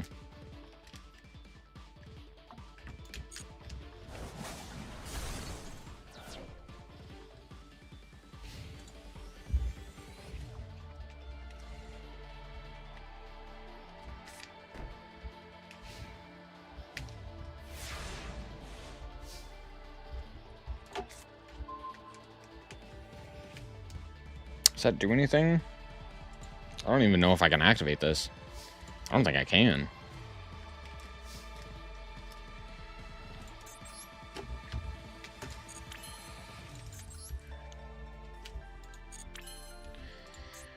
What exactly does the card say?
Who is it? It's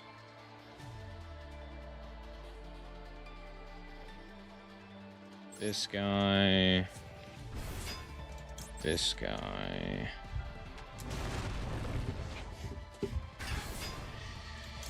And probably this guy.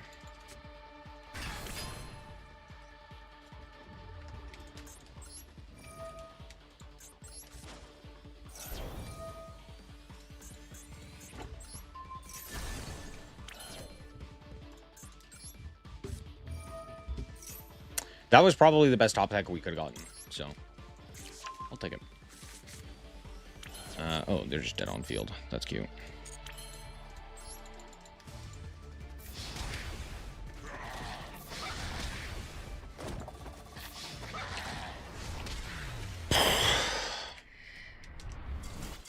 Yikes. And that is the point of the Brilliant Fusion.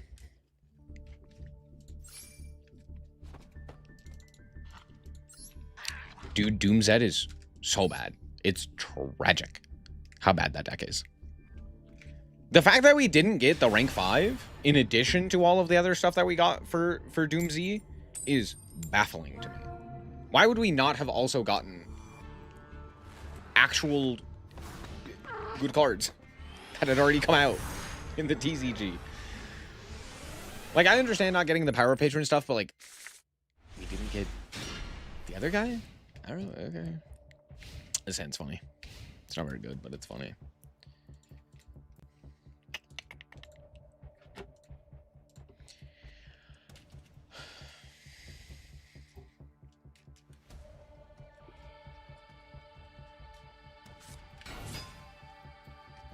Oh? Sure.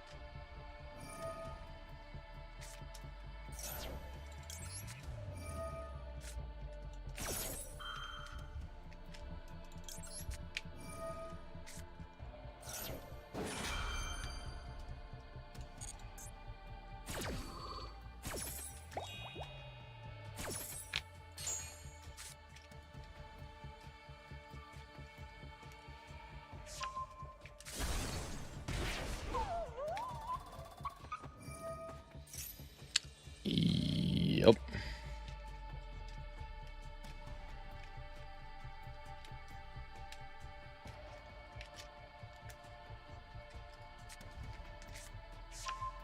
Mm-hmm.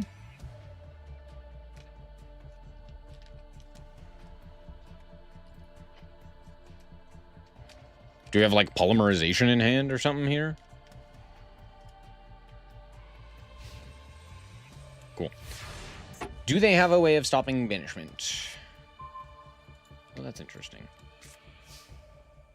If they have like Droll, I just kind of lose here.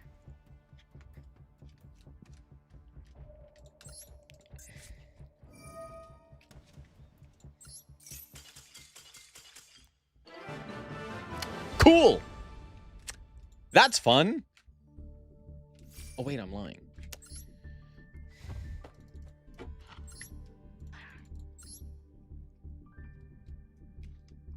Maxi is such a fun card, huh?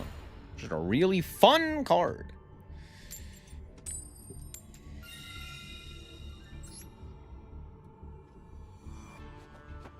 I forgot to add Crown.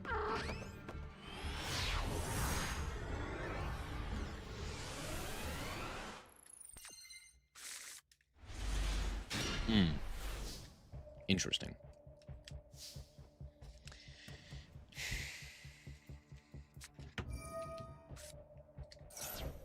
Don't worry, I've called by. It's fine.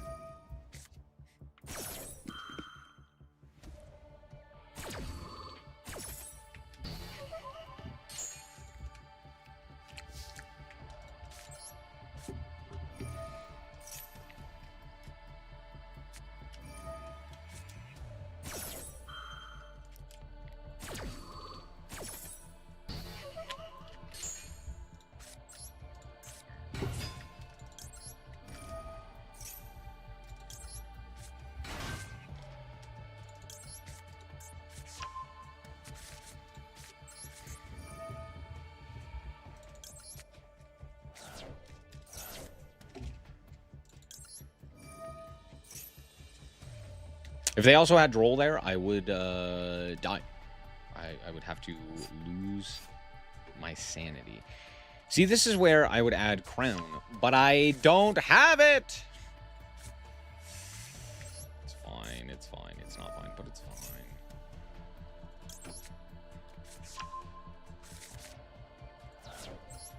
And this is where I'd put Crown, if I had it. Excuse me.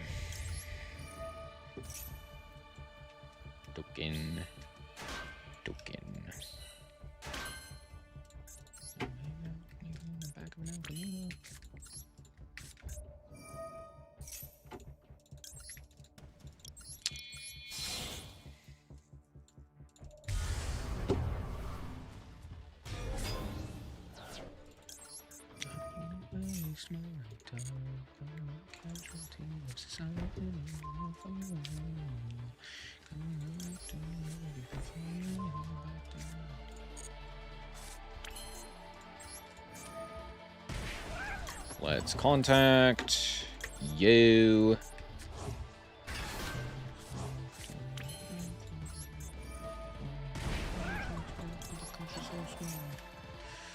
Grab Sanctified.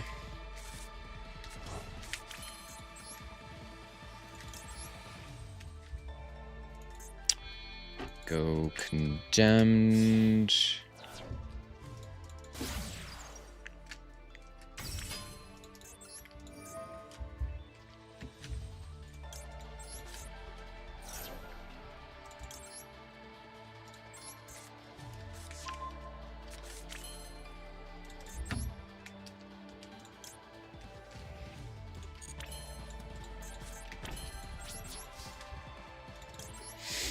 Gain 2K. Hooray!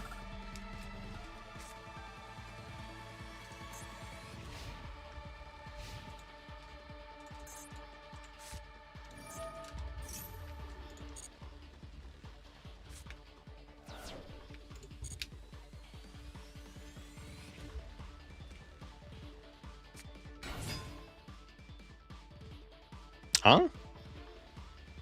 Not at all what I was expecting, but, sure. I'll go Rebellion here. I don't need Morningstar in hand.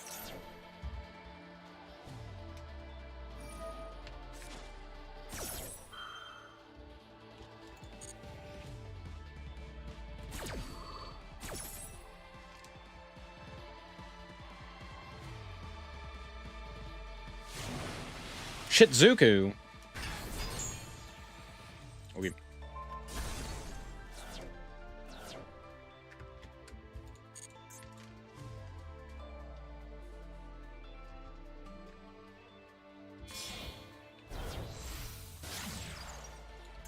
Hayate. Sure. How interesting.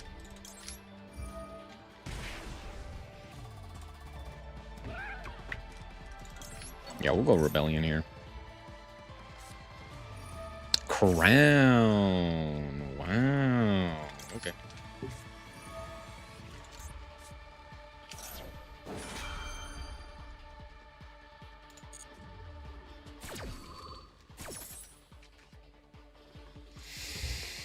Sure, negate that one.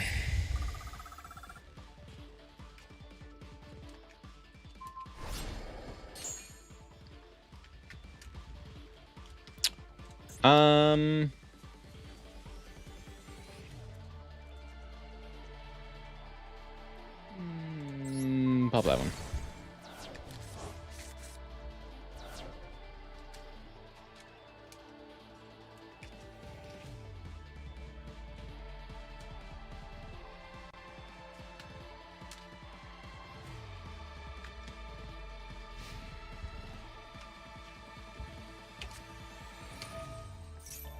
Cool. Fuck you.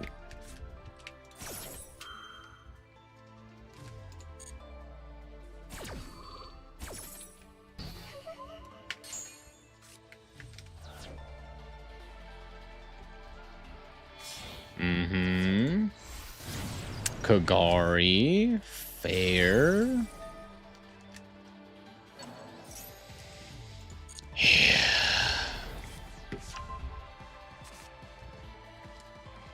I still don't really know how they beat Evening Star just by himself, but sure, bud.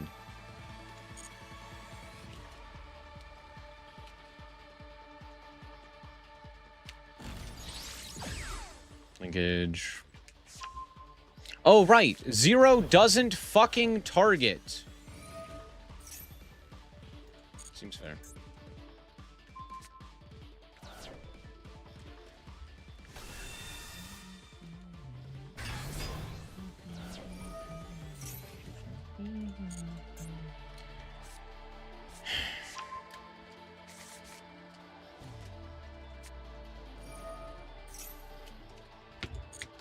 Yup.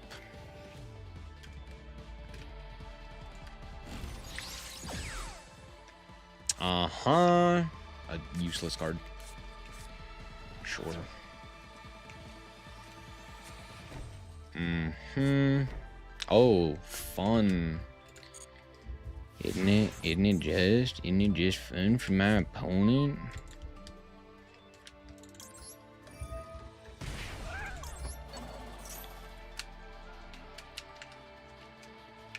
Do the thing that I know you're about to do.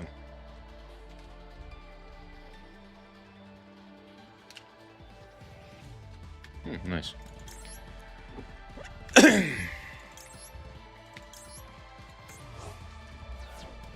Definitely shouldn't have banished Stick Shell there, but it's fine.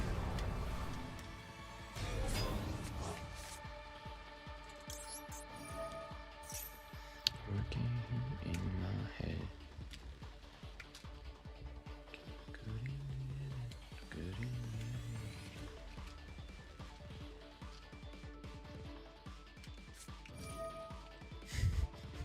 You stupid bastard. You stupid bastard.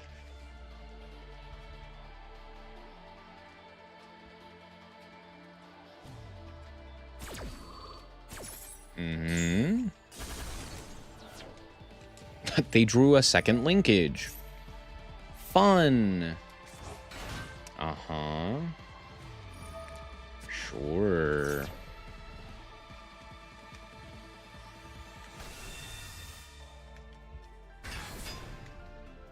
Yeah.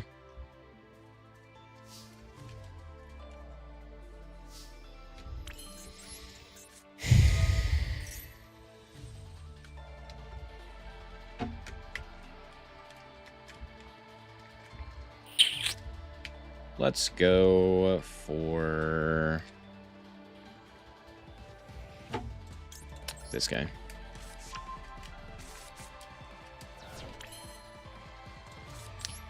Let's go contact.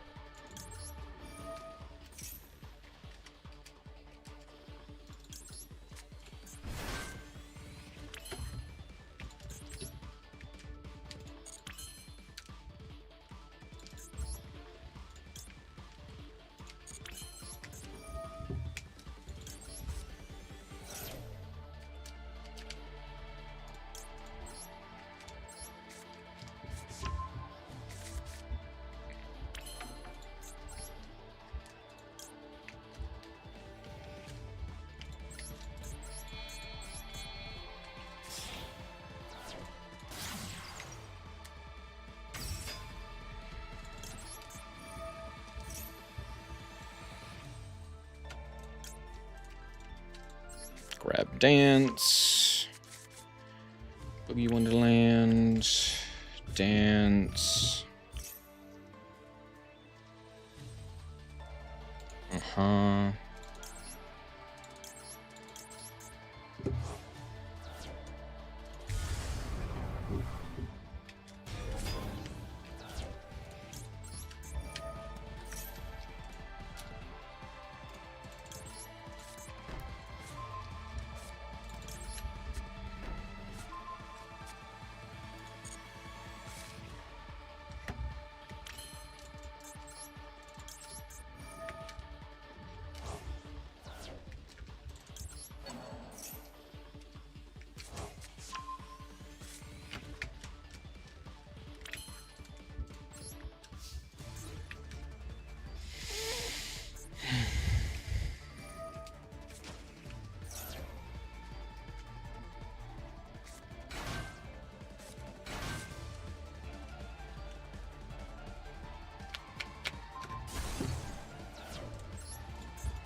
I have Contact Engrave, right? Yep.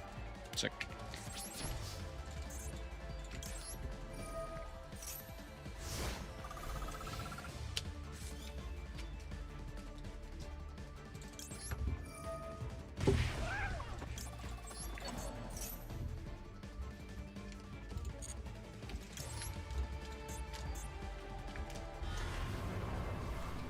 All right, good luck.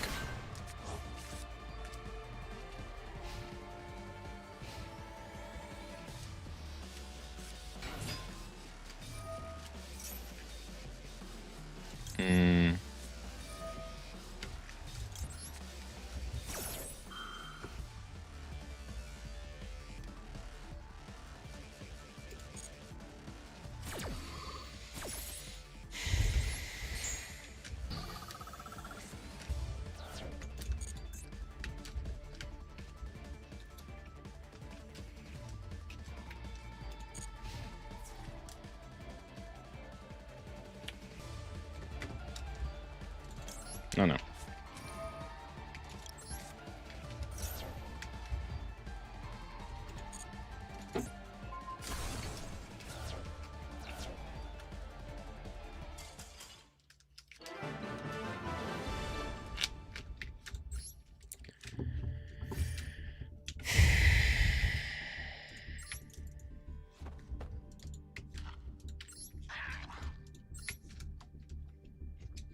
Man, isn't Sky Striker so fun? More complicated? Yu-Gi-Oh! At a baseline? Yu-Gi-Oh! Yu-Gi-Oh! Has many years on Hearthstone. Hearthstone also rotates, which means that the complexity tends to stay relatively low. Just due to the nature of rotation. Things don't get as complicated as quickly. I have to think here. Yeah, we'll go Banishment.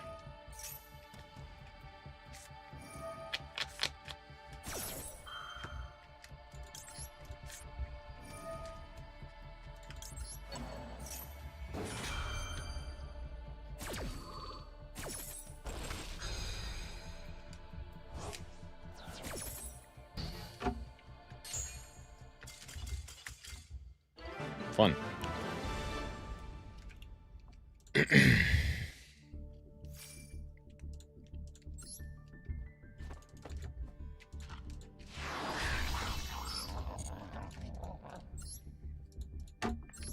I remembered that I need to add Crown.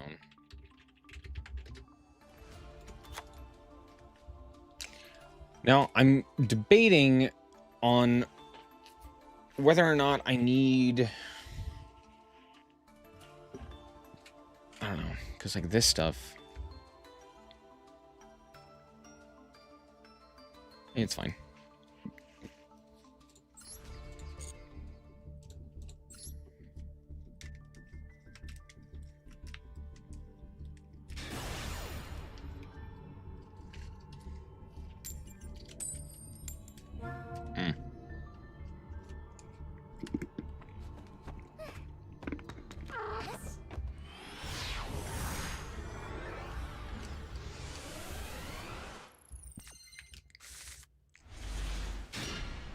Not bad.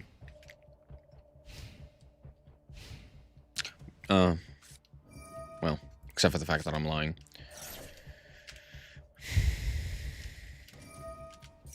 Actually, now Dance just kind of wins me the game here.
Could add a hollow core.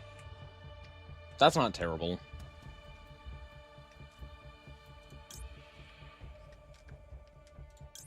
Yeah, we'll add hollow core here.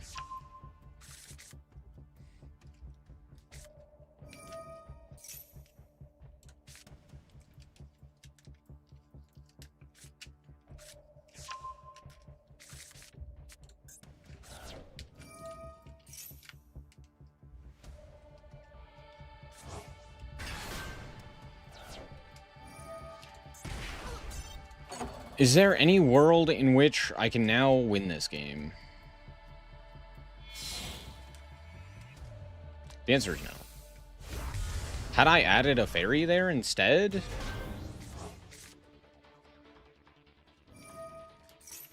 Maybe. But no, now I'm just dead. Fun. I guess I could draw, like, crown or something.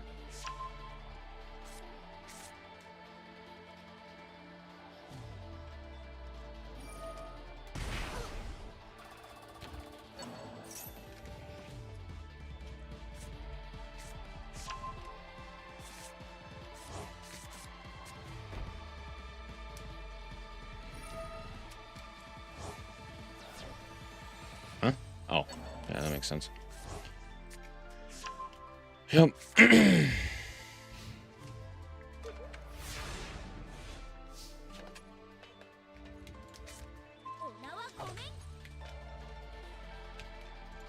Damn.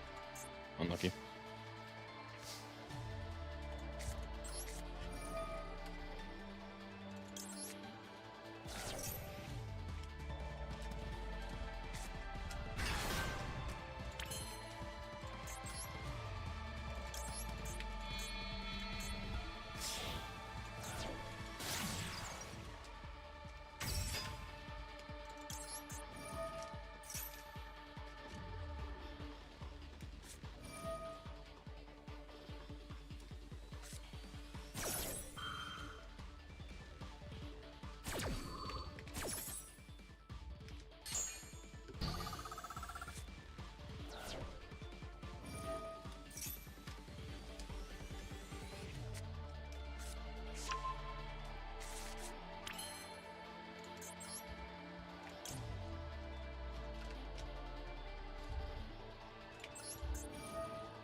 Oh, I could negate here.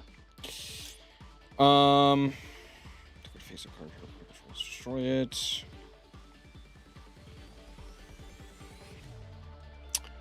How many do I have? I have exactly 3. Yeah, I think it's still worth it to do this. That's the wrong fucking card. Oh dear.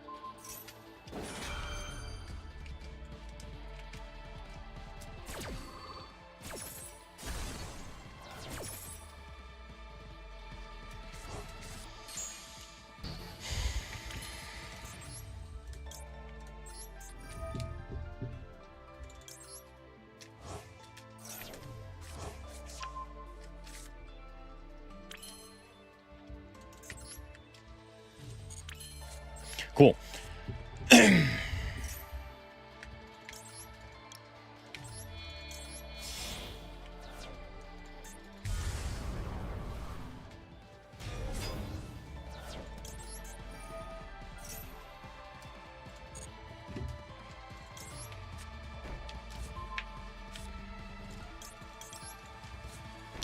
Lucky, lucky me. Imagine playing the mirror match. Ash? Did we have Ash when we saved it until now? That's crazy.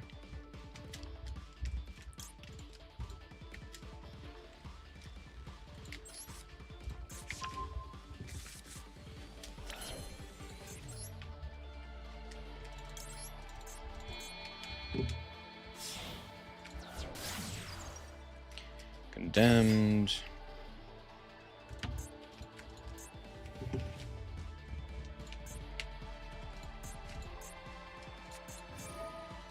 Rebellion.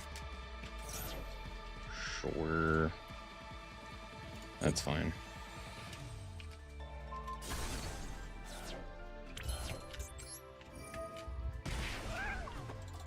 Yep. Search. Ixchel. Ixchel.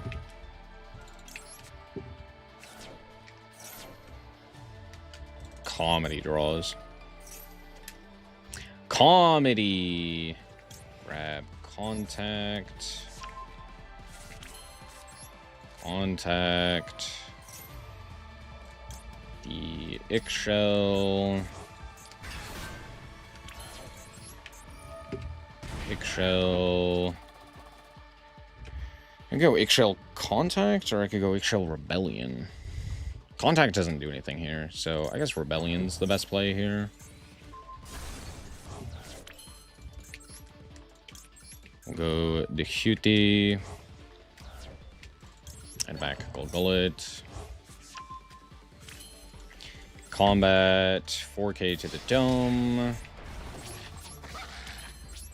Pass the turn.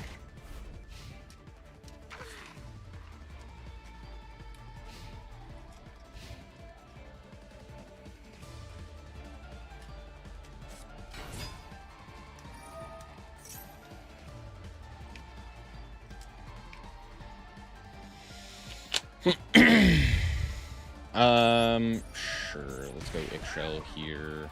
Oh shit, this only does dance. My bad. That's kind of stupid of me.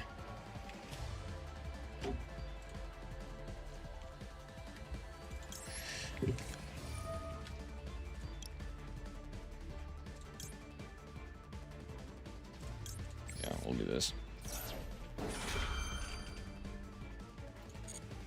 That was just kind of dumb of me. Whoopsie poopsie.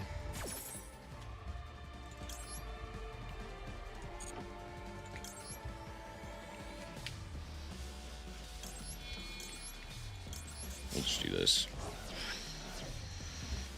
We'll just do this.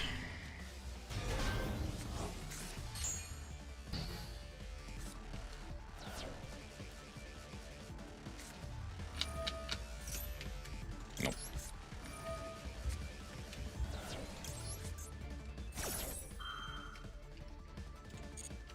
Dude, this mirror match sucks balls. How is mid-range a problem? It's not.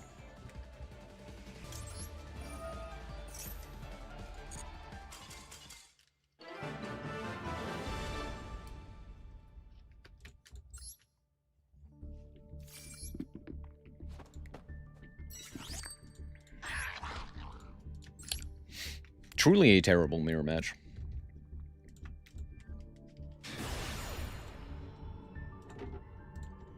What's up, United?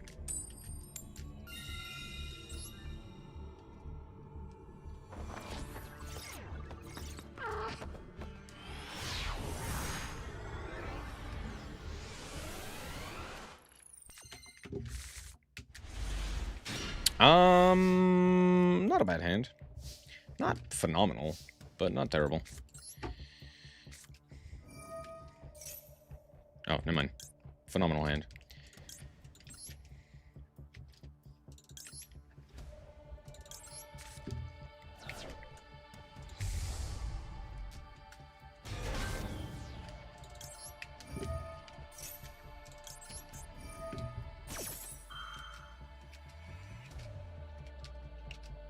Do you have Ghost Spell?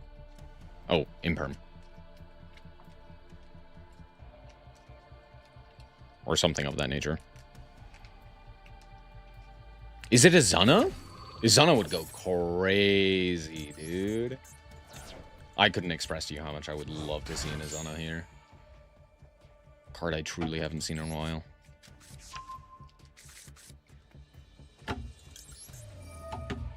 It's likely just Imperm. This is a card your opponent controls. Trigger to face a card your opponent controls. And destroy it. This is already marked for destruction, so I can't pop it, even though it's kind of not. It's fine.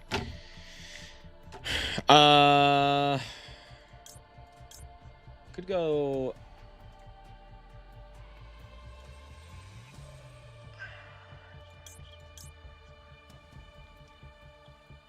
This doesn't lock me into Gem Knights, so yeah, we'll go this guy.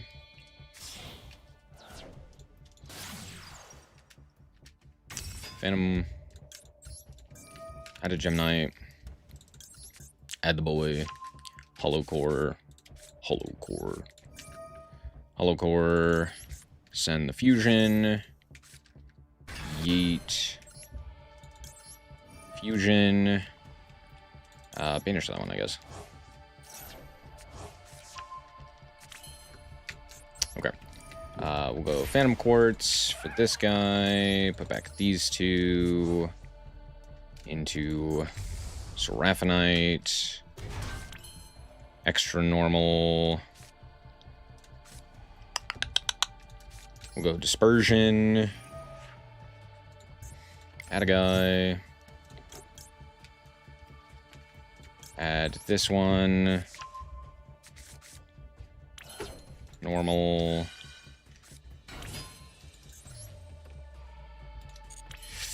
You're not the same types. Fuck. I forgot. It's fine. It's not fine, but it's fine. Let's go search here. We'll grab Dance Boogie Wonderland.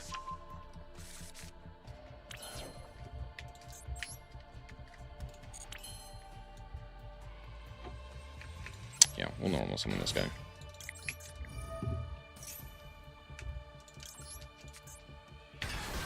I forgot I got impermed.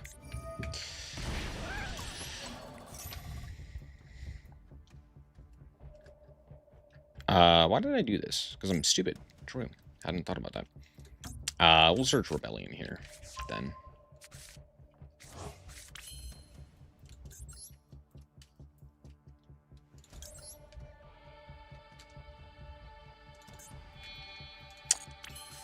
Sorry, hold.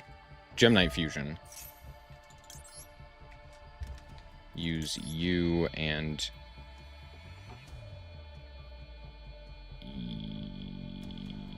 you, I guess? I don't think it matters. Summon this guy.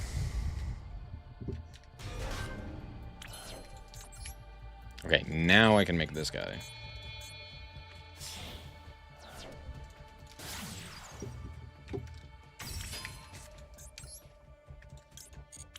Okay. Then we go dance. These are the lives you must live. This is the waiting for fear of misery loves me.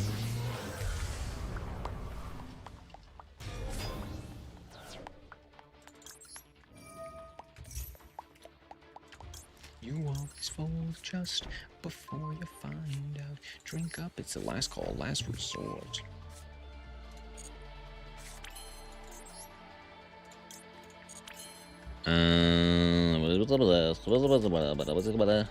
You know? Alright, let's go contact for the hoodie. Then this guy. Condemned. We'll go condemned effect. Pitch the rebellion. Add Gullet.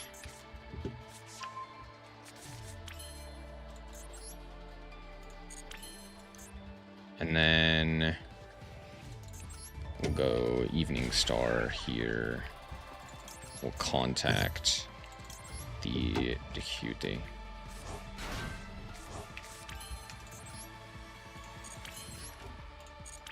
We'll pass. Gain 5? 25. I knew it was 5 guys, burgers and fries, but I can't do math that quickly to determine how many life points I would get. 7th Tachyon. Oh, wow, it actually could have been. Okay. I think they don't have a ton of spells for them to activate. So we're gonna go Gullet here, or Herald. We're gonna go Gullet, Called by. No. Banish those two, yeah.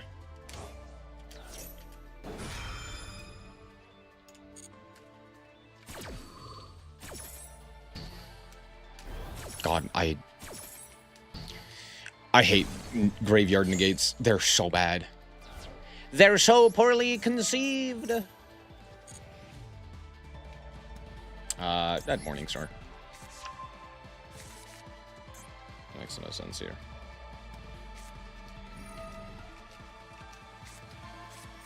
Ha! Do it again. Get his ass. Yeah, the new Gem Knight support is really dumb. I agree.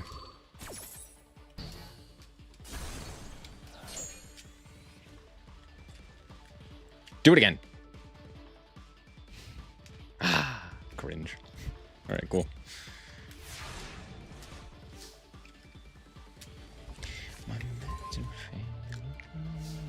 Internal clocking, smith, and make.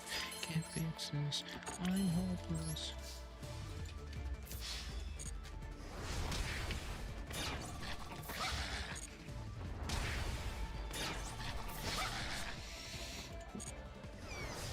Get him. Get his ass.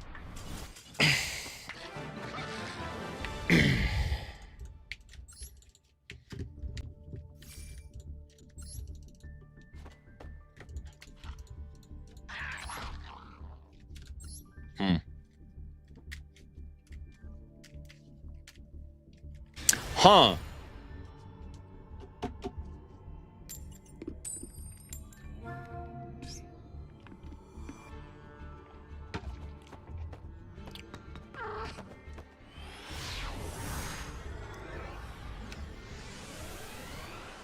We're in plat. I can't really gain anything from these matches. Can't really say that this deck's like incredible or something. Oh, cool. We just lose the game. Yeah.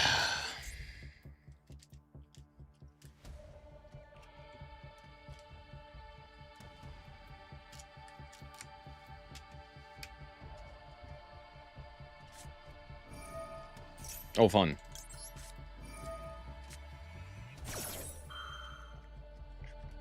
I don't even know if this is going to do anything.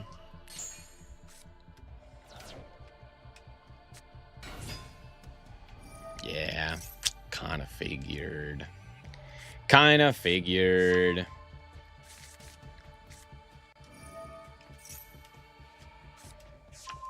Yeah.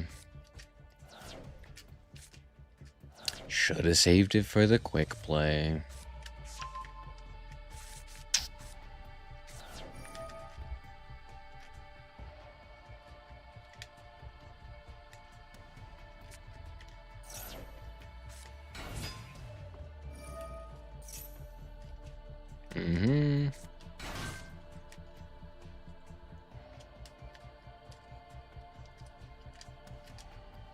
I believe they can't go for the synchro here. So at the very least, I'm cutting them off of that. But I don't know how much that matters when they can do all of this.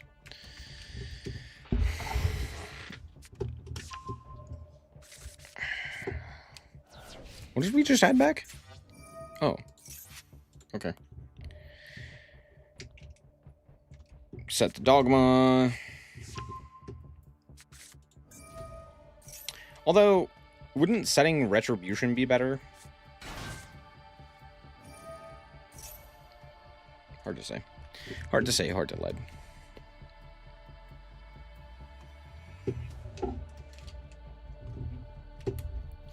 Come on, let's play.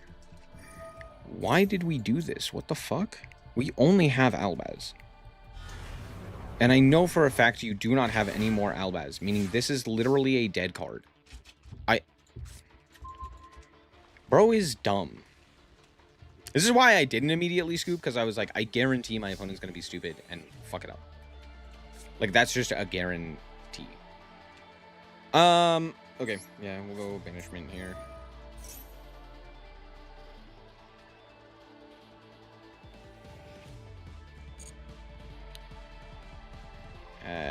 The shoot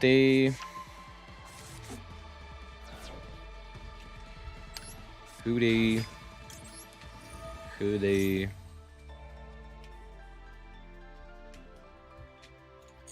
Yer.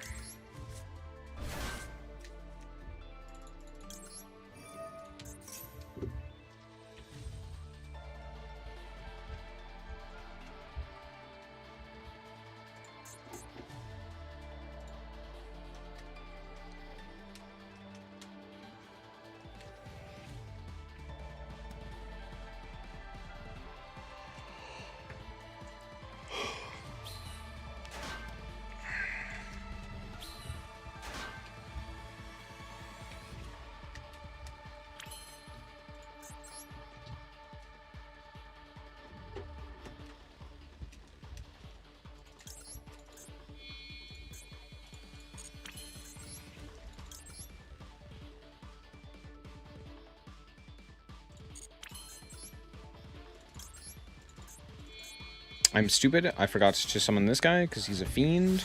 Whoops. It so rarely comes up, but it came up here, and now I feel real dumb. Oh, fucking do it. Fucking do it, bastard.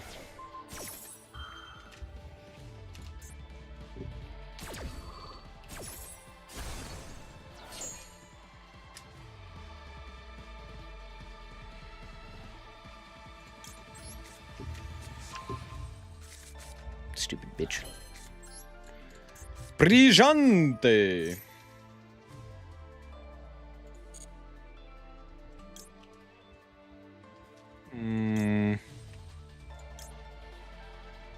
Seraphonite actually might help here. I'm lying to you. Alright, you and Ixrael? Yes. Yes. Lady Rose Diamond.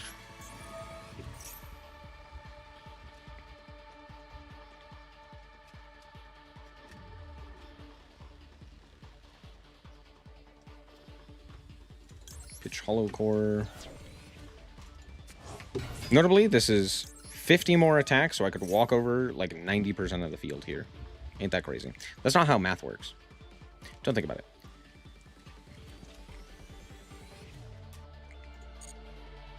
Branded misplay? Yes. Are we surprised? No.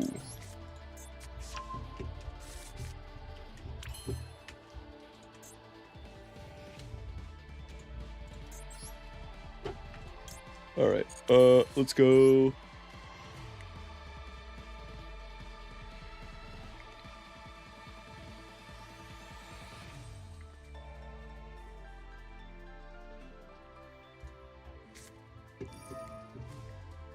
Let's go search.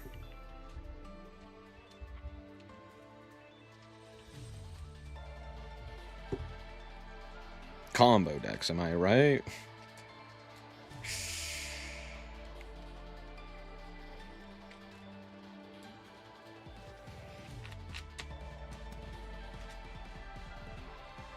Bro's name has King in the name, and I hate to break it to him, but no.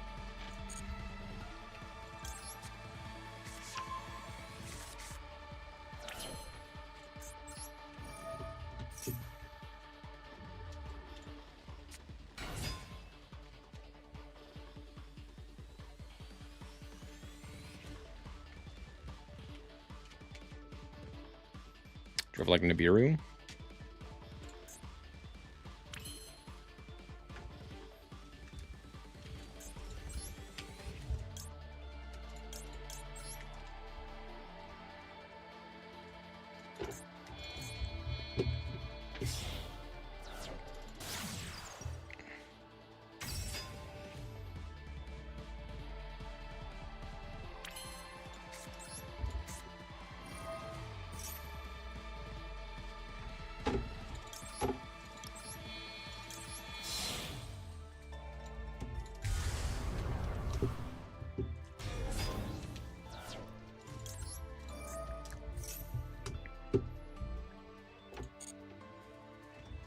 What do they even have that's activatable here? That's the real Quebin.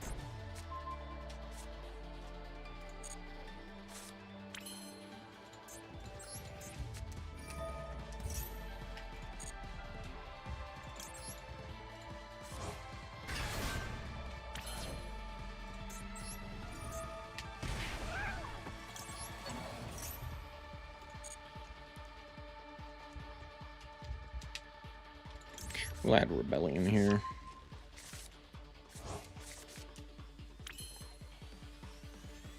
Is it just it's just Ecclesia? Yeah, that's it. Okay.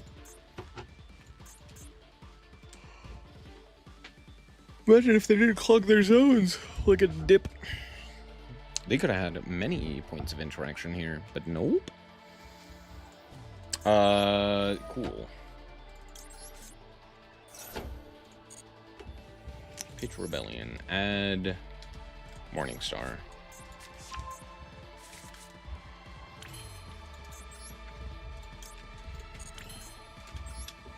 Cool.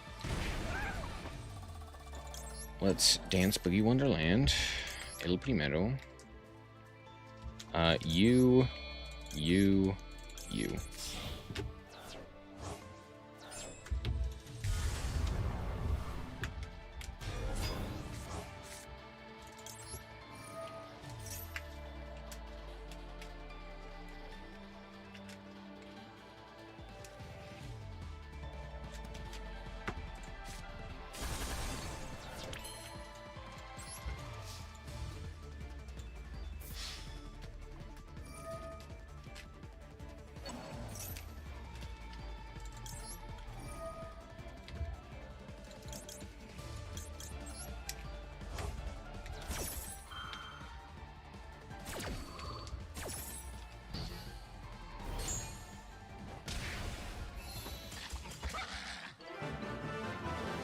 Fun.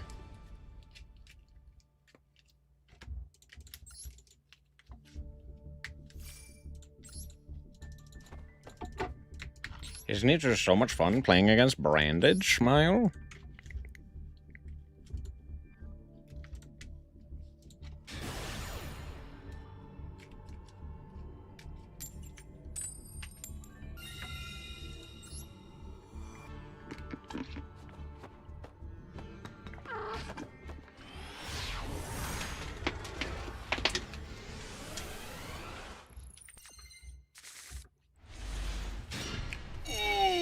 What a hand.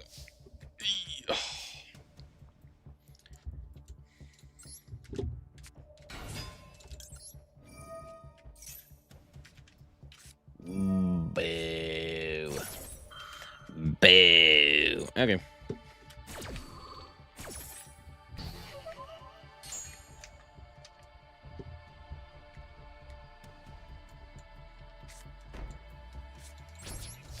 Alright, pass the turn.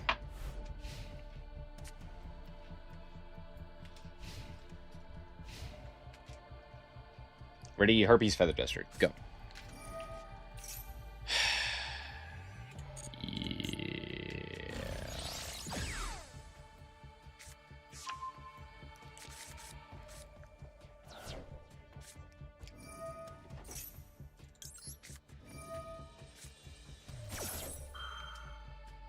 Linkage.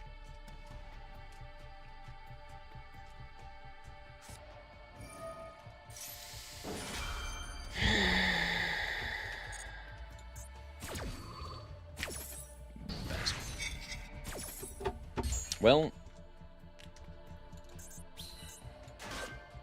this is yummy, clearly.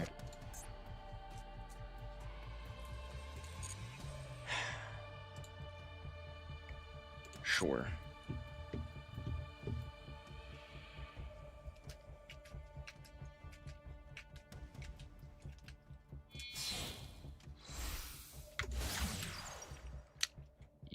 Yep. I'm trying to think if I could do anything about this. The answer is no. I do just lose. Them just having a yummy just kills me here.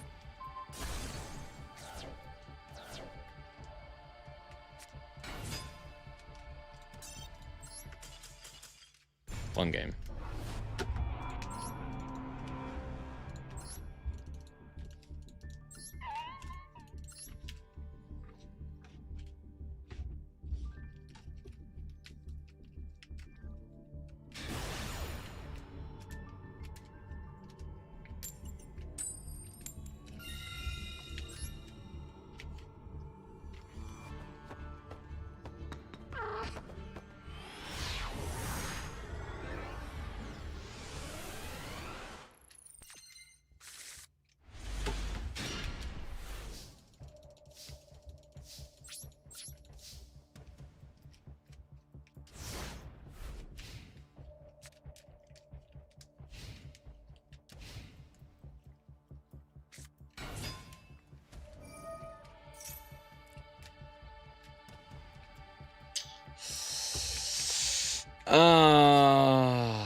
Yes.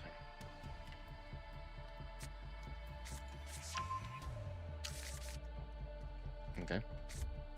How very interesting. Sure.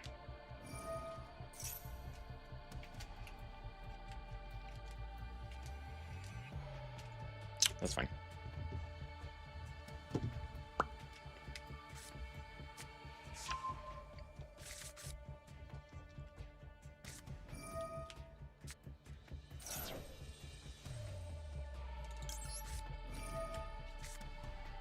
Max Lakukaracha. Fucking knew it, piece of shite. Fuck you.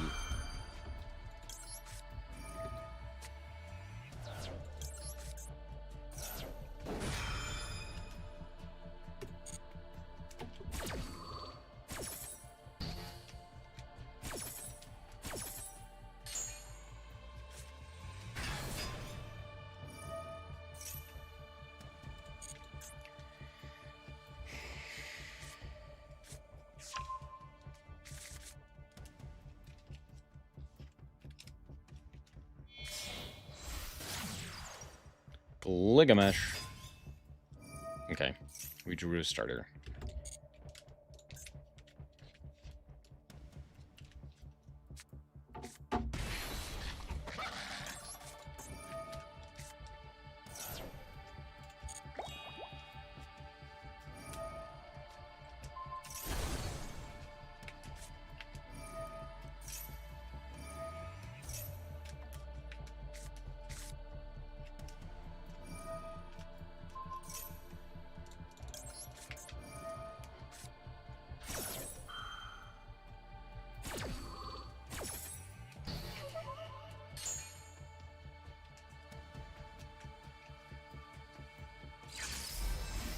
Yay, the pendulum summon. Am I right? Mm-hmm.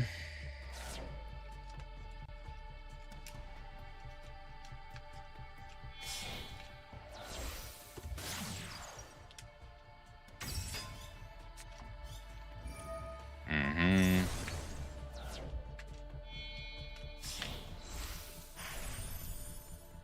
Solomon.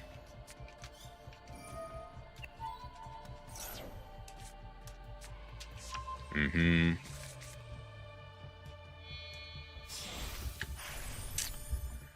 Mm-hmm.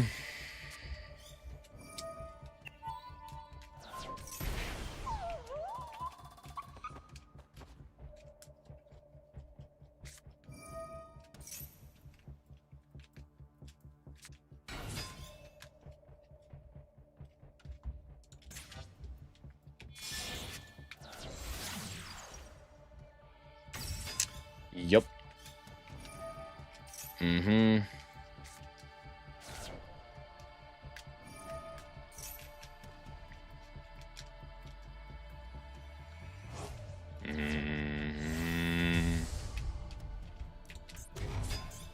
Yeah, you got it.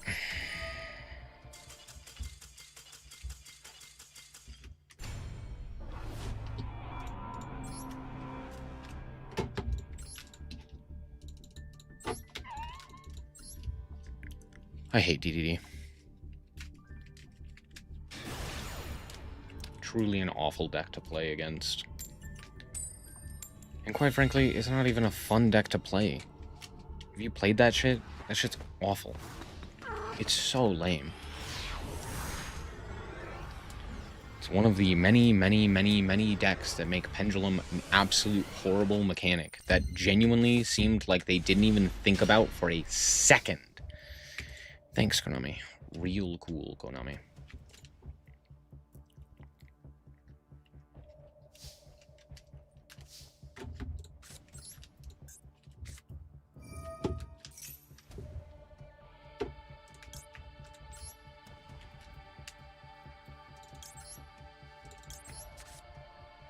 I guess I could have sent a different guy other than that one.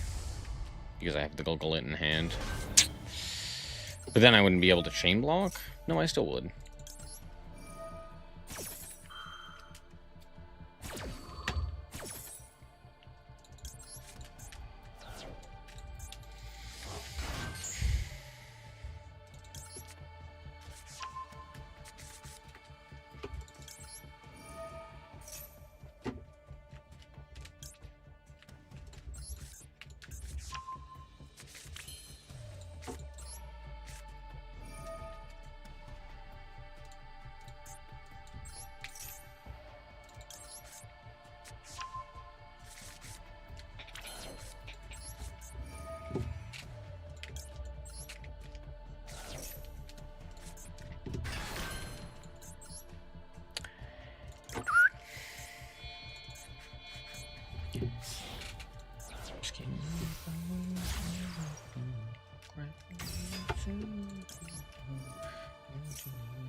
Condemned.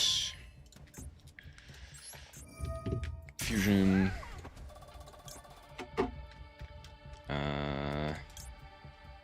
Could just go Seraphinite here.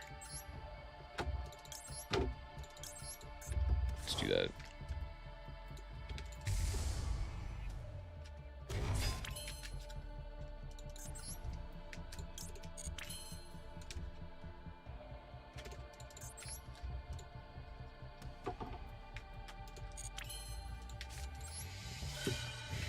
Indulge.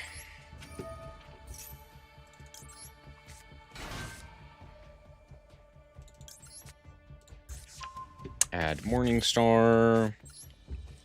Banishment. Grab Dance. Dance Buggy 1 land.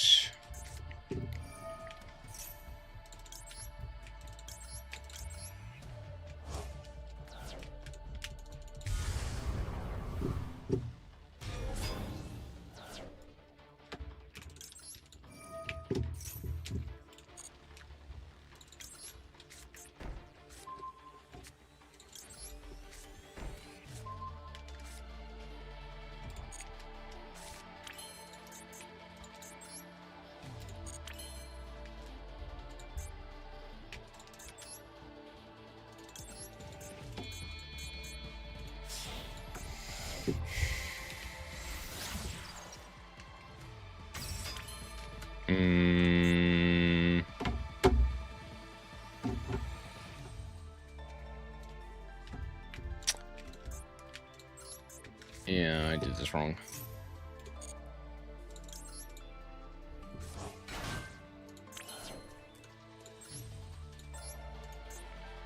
I guess we'll tribute these two. Morningstar, Morningstar. Eggshell. Mill.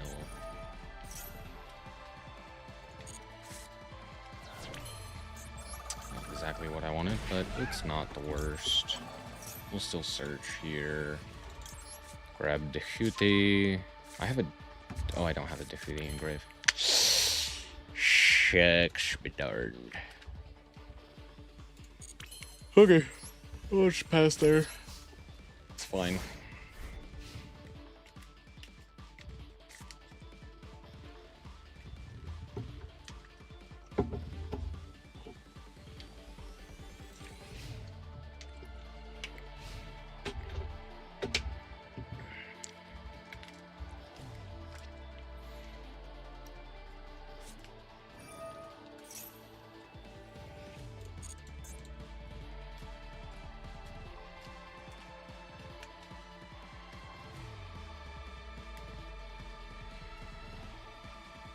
They have droplet, clearly. Balls.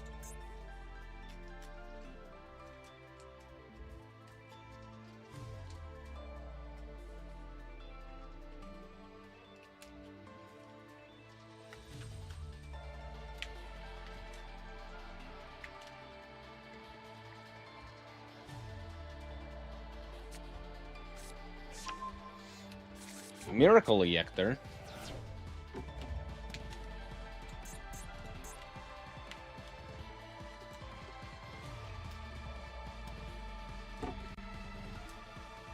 Yeah, the problem with summoning is pendulum summoning, not that it's not good enough to pendulum summon.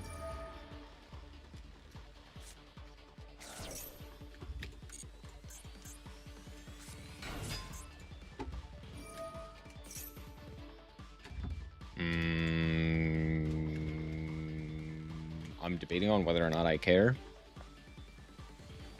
And the answer is I don't. That's fine.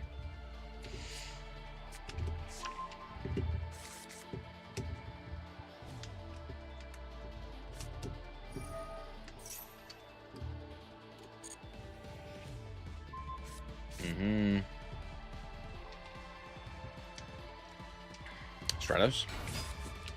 Stratos. Yep.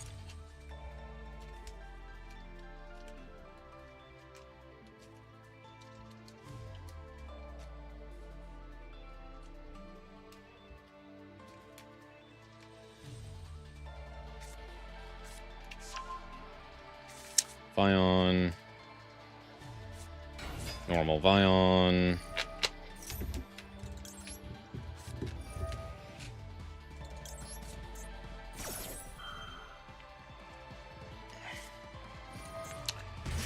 Red motherfucking reboot.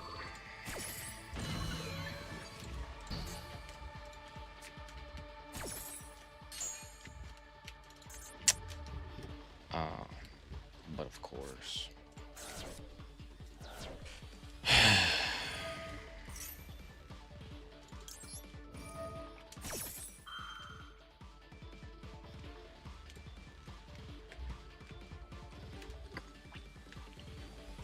What are we adding here?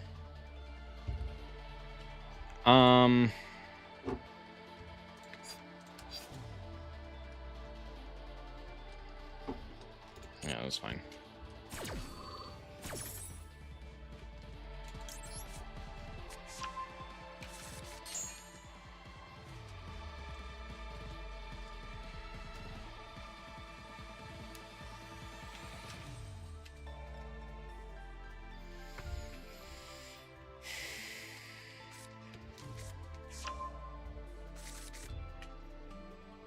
Sure.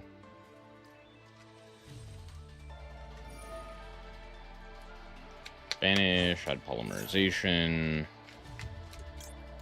That's fine. Poly. Sure.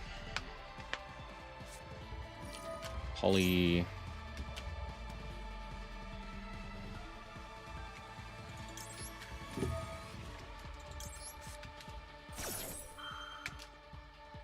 No droplet.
Fuck you.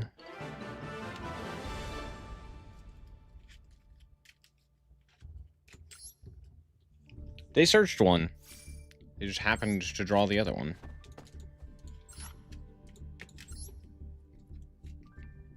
Nice red reboot, fucker. Too bad Konami has made traps absolutely obsolete anyway, so it didn't matter.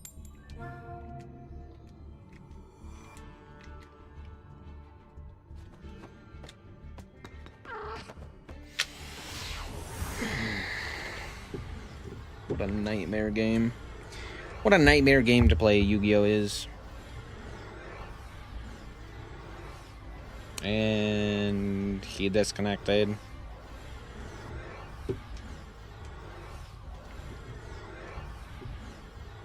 They lost a lab one too many times, and they're like, never again! And then threw it in there, and it never did anything. Fairly certain that's what happened.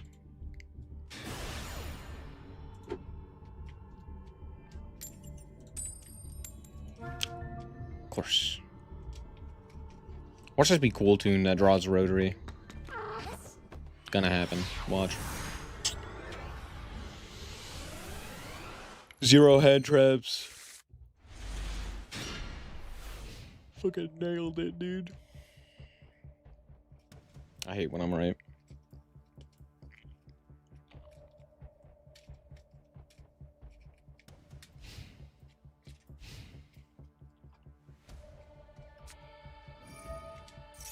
Oh, Sky Striker instead.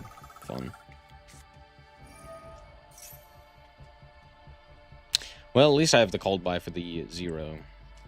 So, there's that. So, there's that at the very least.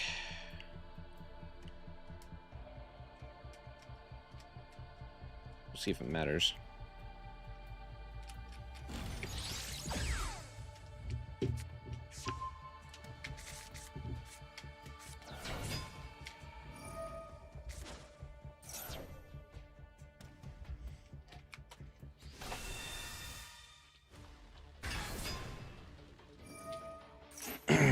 Does someone want to explain to me why Konami decided to make a card that literally does none of the Sky Striker things and entirely defeats the purpose of Sky Striker? That's the real question.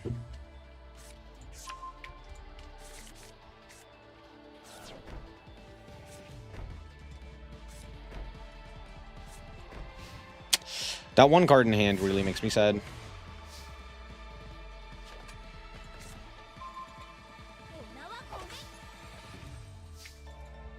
Ash is actually a really good draw here.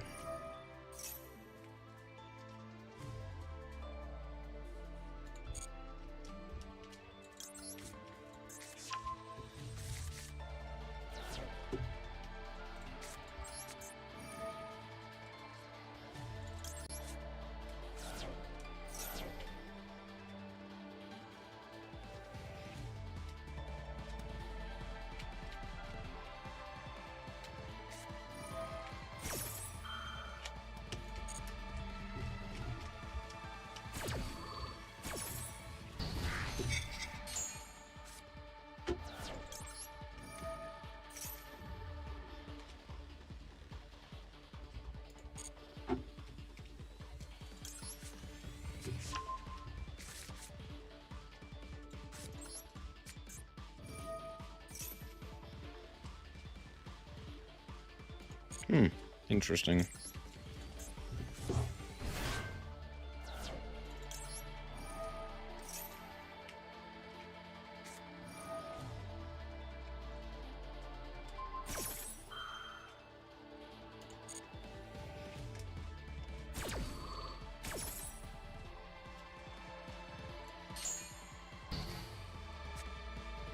No take? What do we do? What? Oh, they still have stuff. Duh. Second one. Oh, he's over here.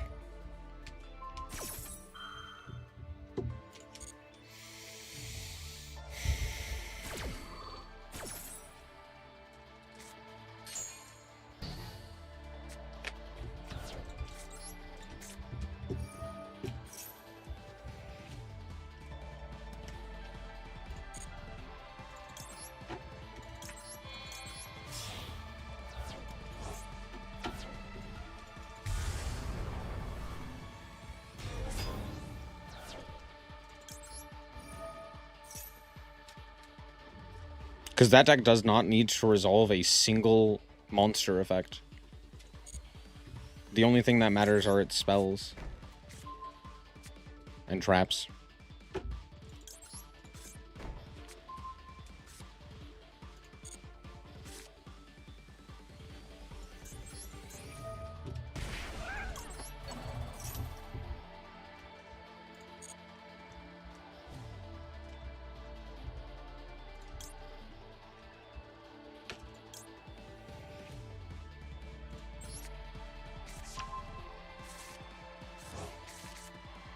There's a huge gap between Purge and Impulse. Yeah, and?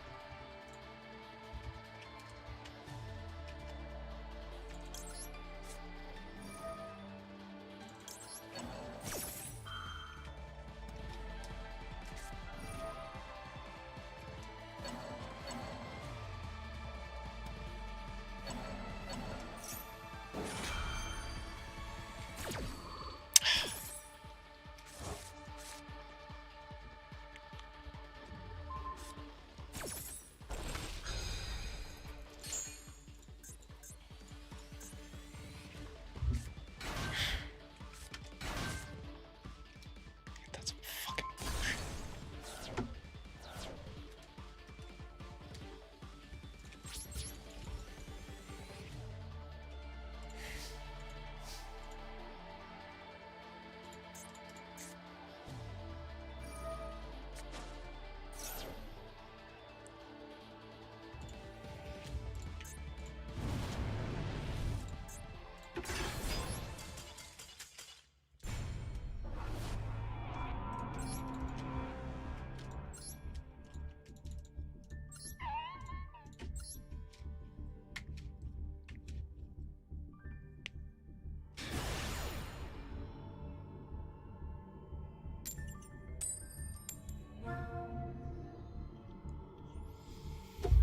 Are you fucking kidding me, dude?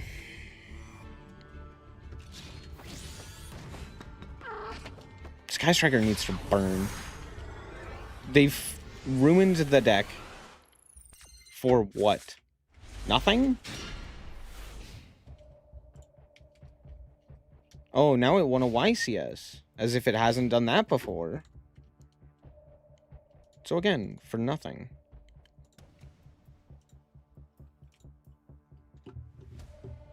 What a tragically bad end, too.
Fun.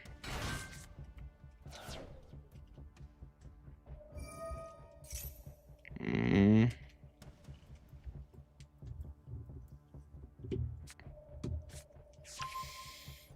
Mm-hmm. Mm-hmm.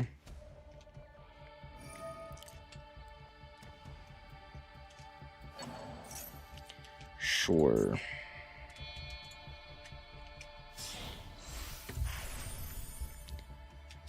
So they can make a big unaffected guy. I can't really do anything about that.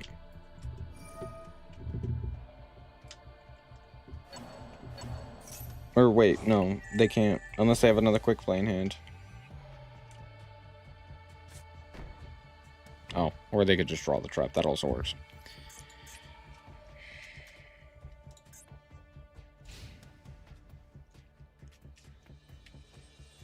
Damn. Unlucky.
Bit late.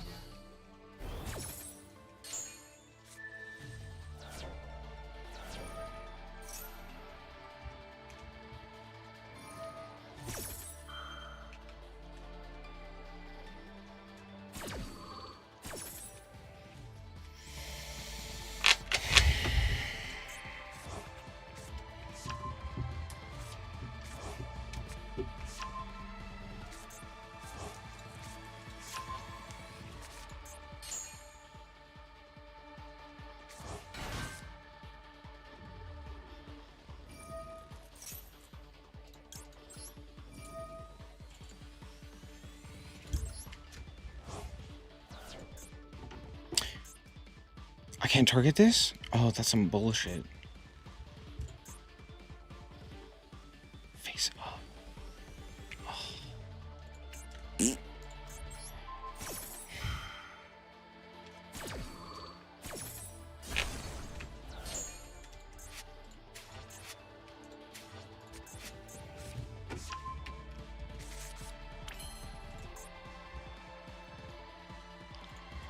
And I can't kill him here. Let's at least flip it. Yeah.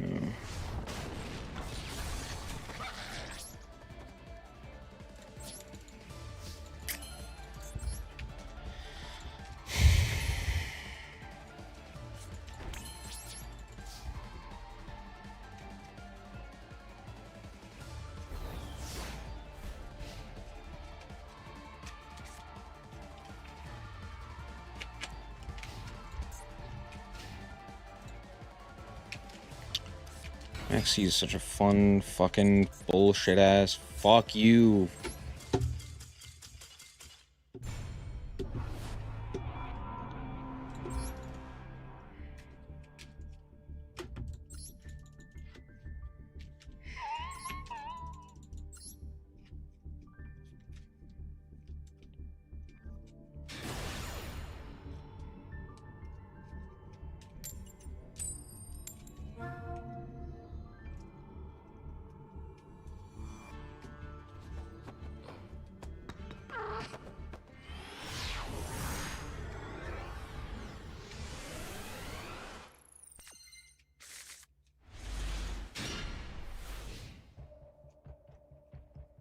I hate this game. I don't know why I play it. It's terrible.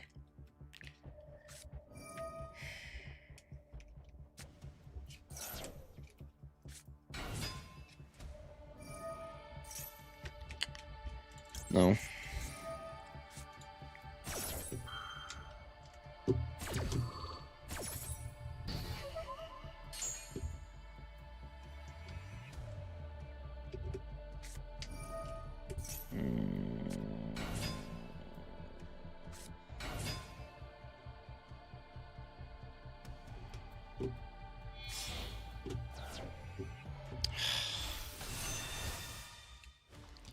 Yeah.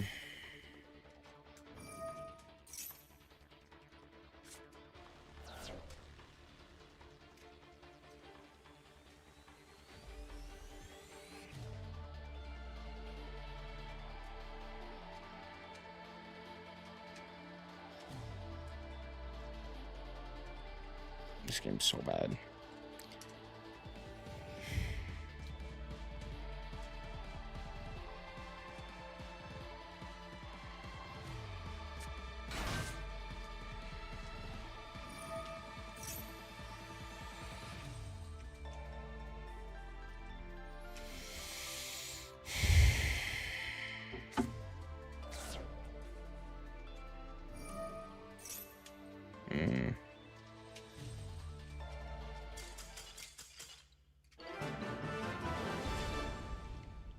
Fun. Put a bullet in my brain, bud. Why the fuck am I here?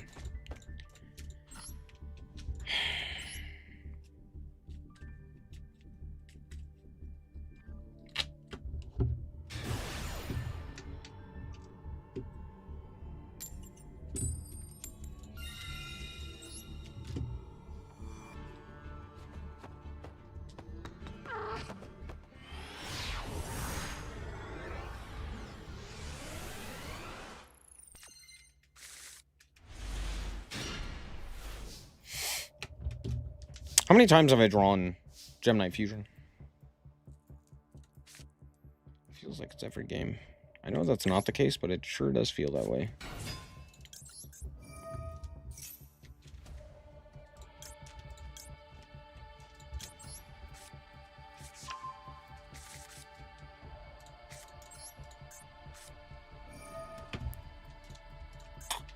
Add a Gemnite.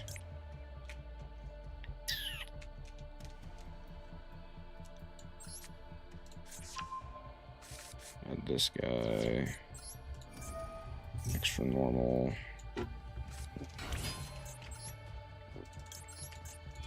this guy. Mm-hmm.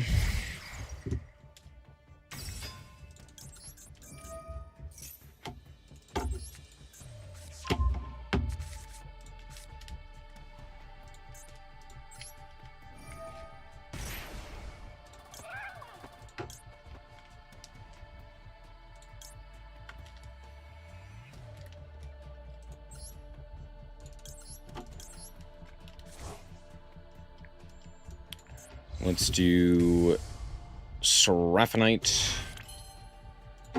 And then we'll go Geminite Fusion for this guy with the 2 in hand.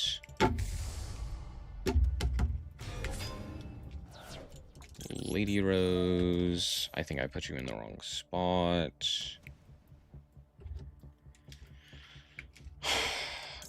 Grab Dance, Boogie Wonderland. Should have grabbed Crown there, to be fair.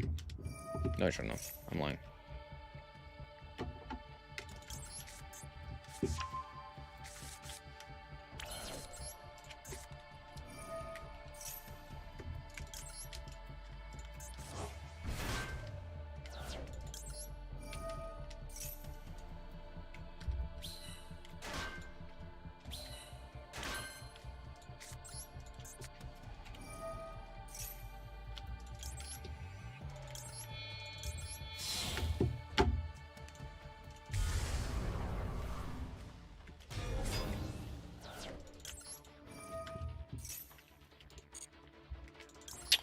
Alrighty.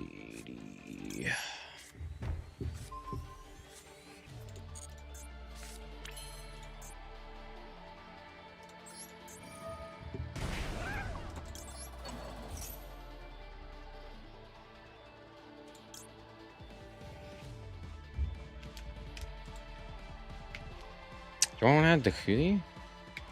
Let's add Ixchel. That makes more sense.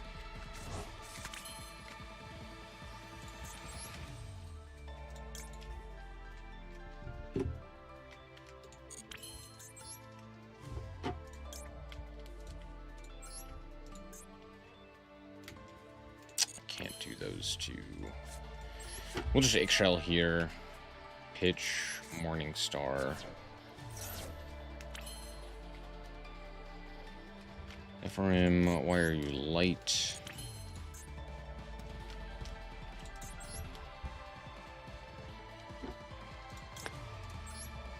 Okay, let's go. Let's go Condemned. Go Condemned. Pitch this one. Add the Hootie.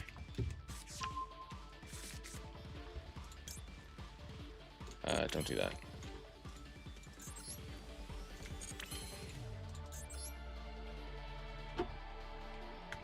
Oh, that was really stupid of me. I was supposed to do that. If I banish, do I have anything here? No, not really. Alright, I will just pass. Yeah, that was kind of dumb on me.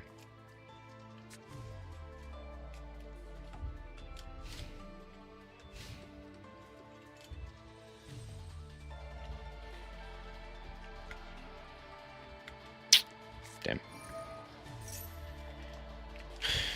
Sure, yeah, that's totally fine.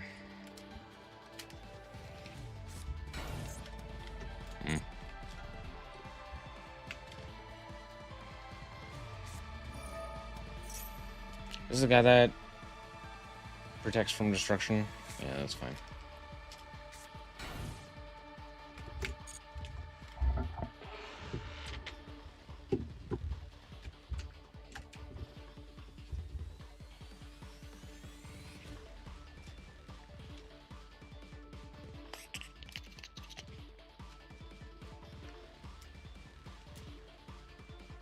What the fuck is bro's name? sure.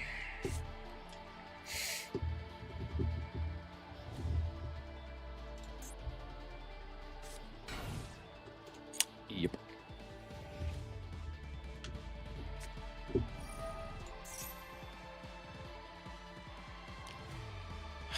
I really don't want to have to deal with this, but okay.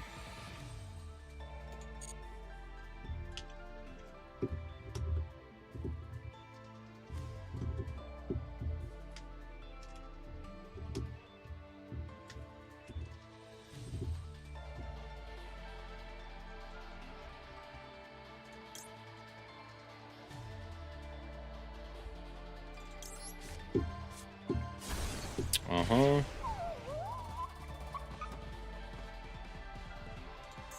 You can't use them that a turn, right?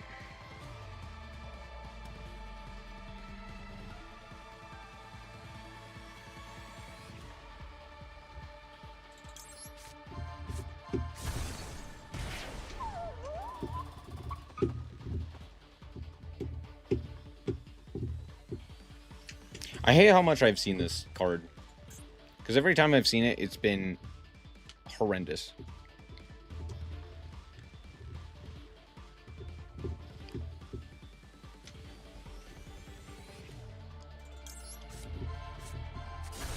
Pixia 2, Electric Boogaloo.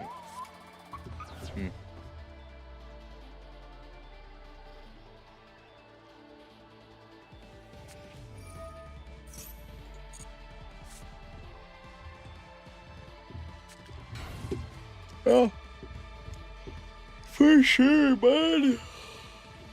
Oh.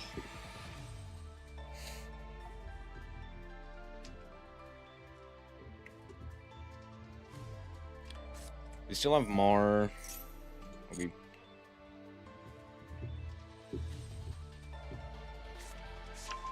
Pixia, Spia, sure. So they have Mar. They have Whale, Scorpion. I would imagine Pixia, like one other guy, maybe. Sure.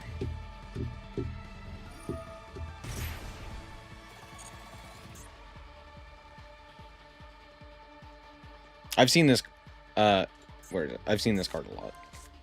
I don't know why, but I have. It's very silly.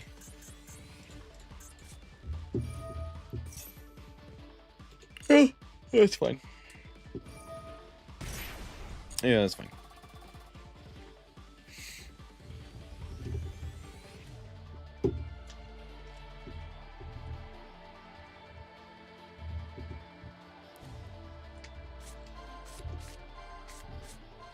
Neopolis.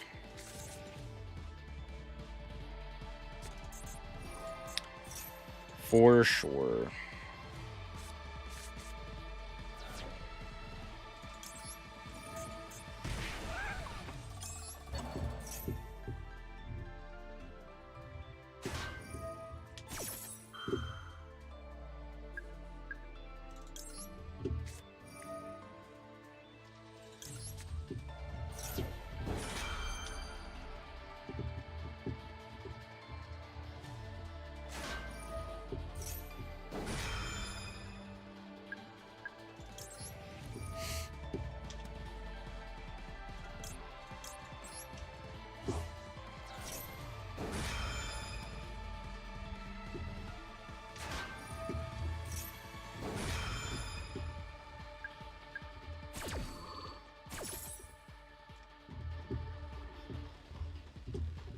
Fun.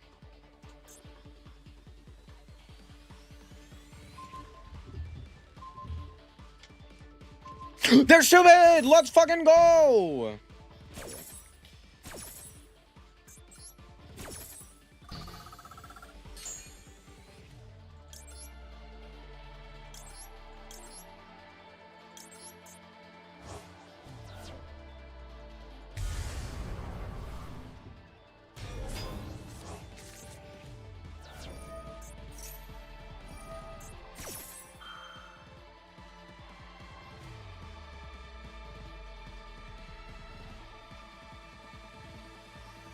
Wait, no, they still have what's his bucket. Oh, piss.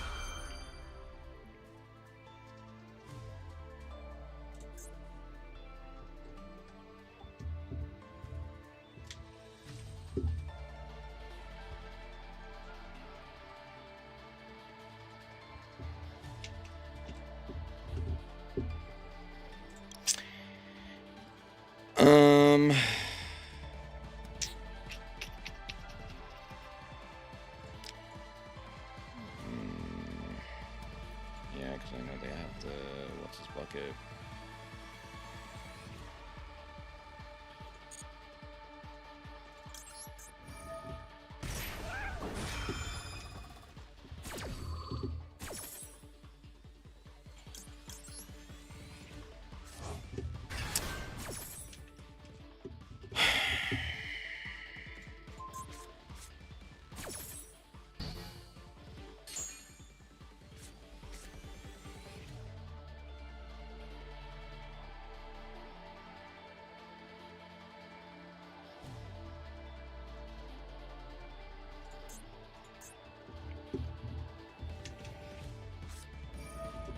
Sure.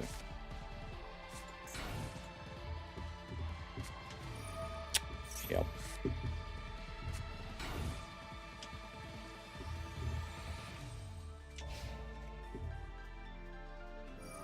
Mm-hmm. Have fun. Am I right?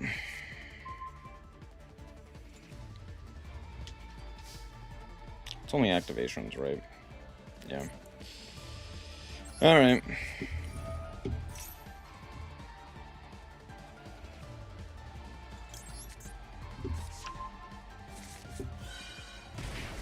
Have fun.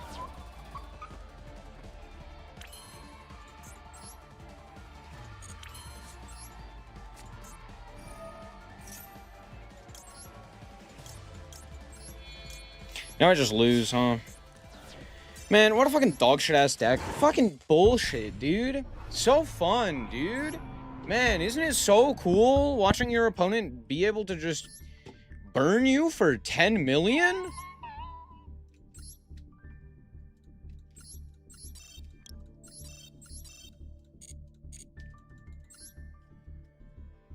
I can't believe they made an Aircraft burn. A deck that's totally fine, and then they added burn. God, dude. Pendulum, they can't make a good Pendulum deck. I don't think they've ever made a good Pendulum deck. Every single one has just devolved into absolute bullshit. It's never been good. It's never been fair. It's never been fun. It's always some degenerate dog shit that shouldn't exist, but here we are in the year 2026 having to deal with bullshit after bullshit after bullshit. It's just so lame.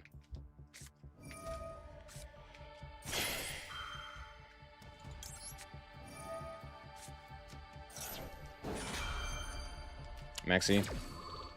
Wow, surprising.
Okay, pass the turn. Troll was not the issue there.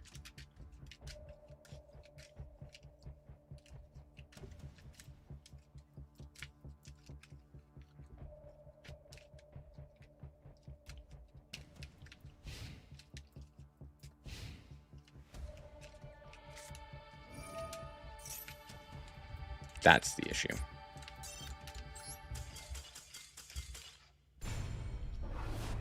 Horrible games. Glad I'm here.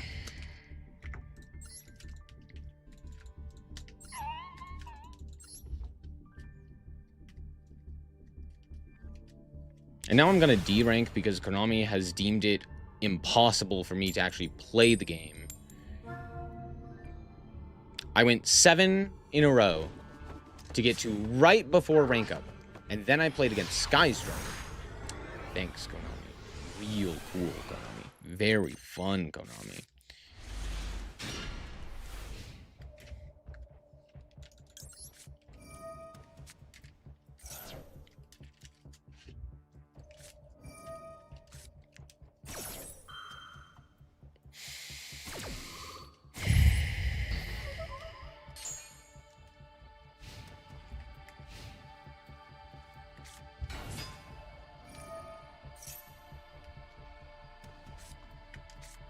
Yay, Dragoon Turbo.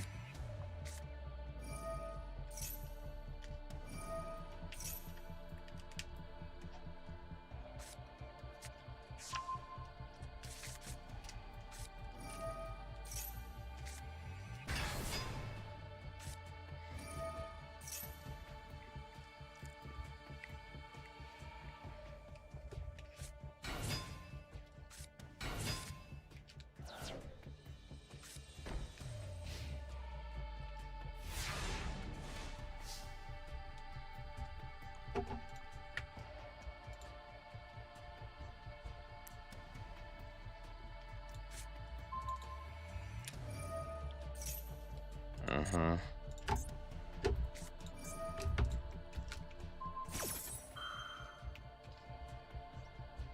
Fucking sure, whatever.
This is targeting? Oh, I thought this card was good. I thought it was just a monster negate.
How fun.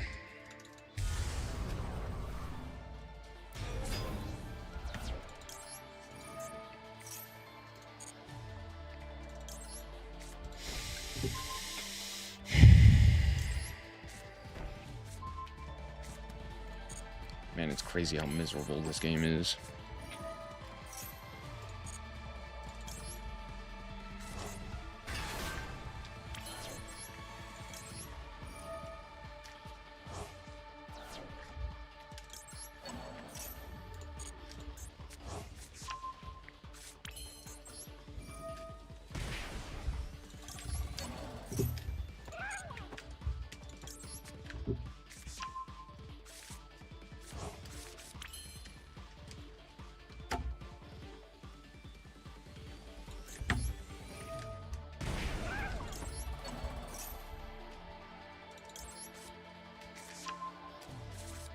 I have contact engrave, right? Yeah. Alright, we'll go combat here. We'll go for this guy. We'll go for this guy.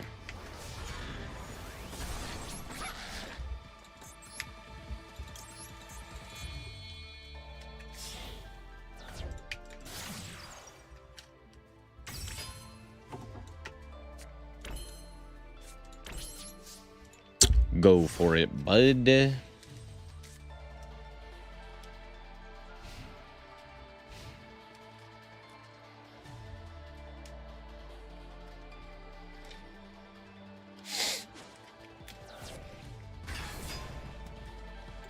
Sure. No.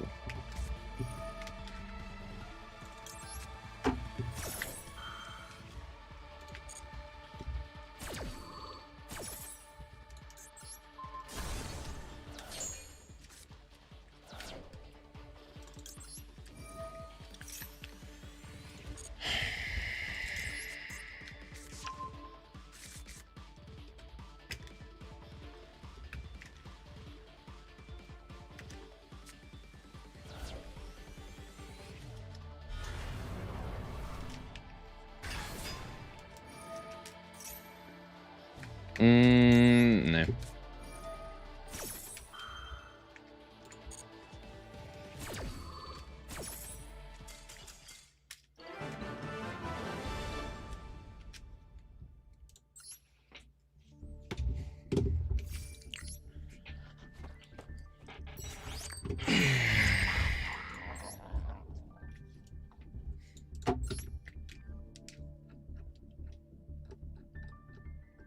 What a nightmare.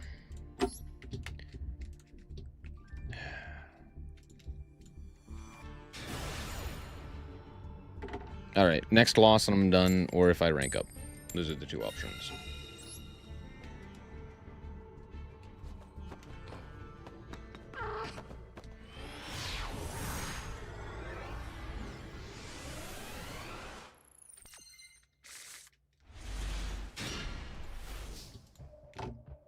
Not a bad hand.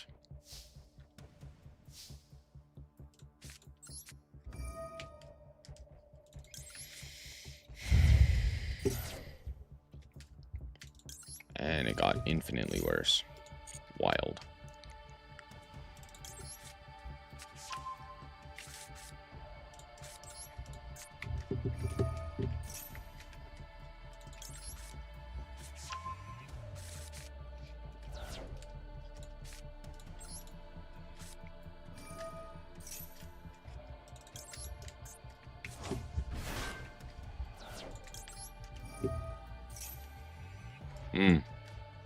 Interesting.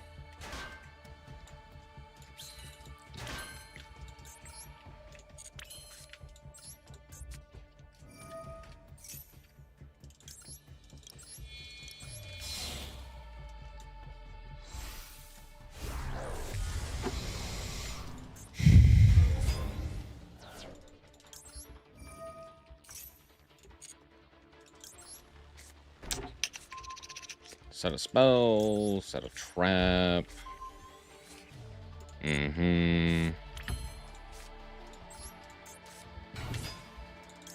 Decute. Indulged. Indulged. Decute.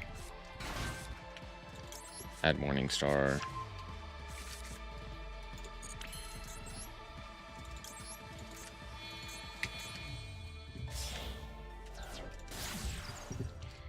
Mirage.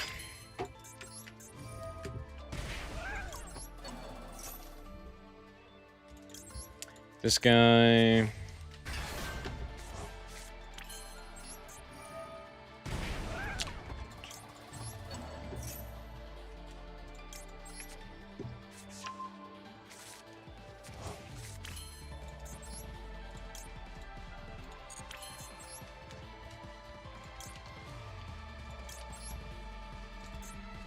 I can go Condemned here. I don't know if it's worth it to go Condemned, though. What does Condemned do? Kind of nothing?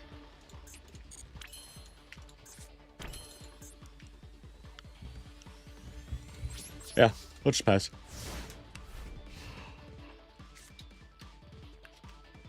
Of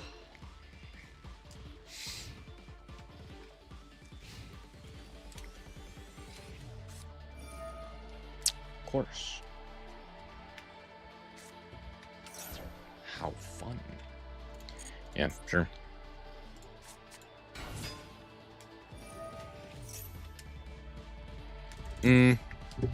Let's not.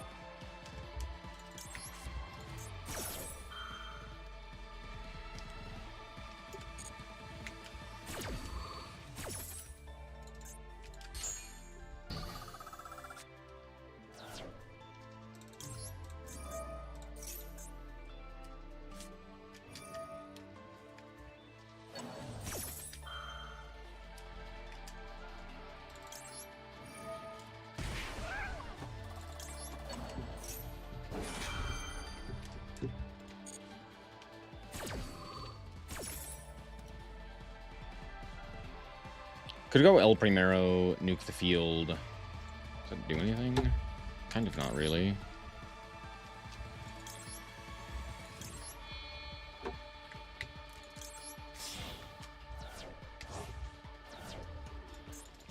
So I'll just do this.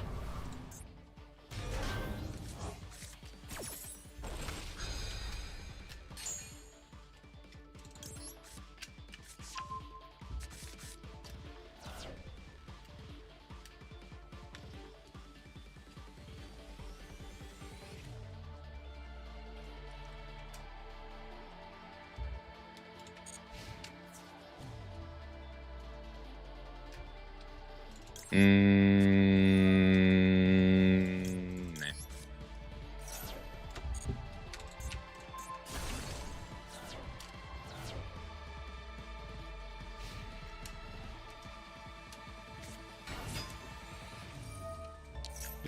Lucius.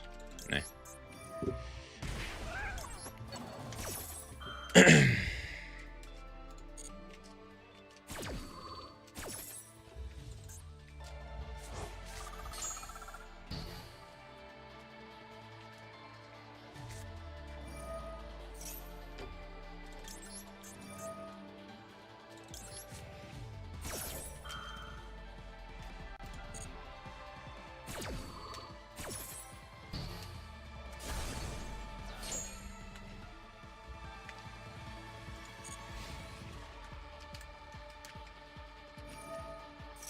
Sure. Love to know what it does. Oh. We're adding it to hand to pop our own card, I guess? I don't know. I don't know what we're doing here.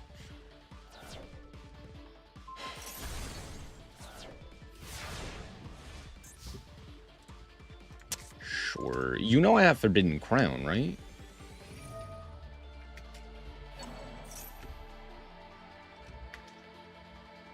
Okay. Oh, wow. They're really fucking stupid.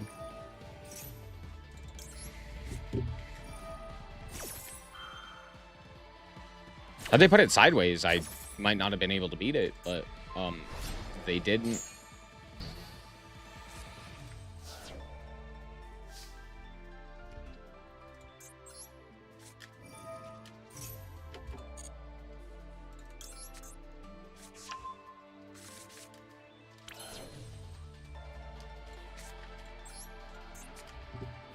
We'll contact here.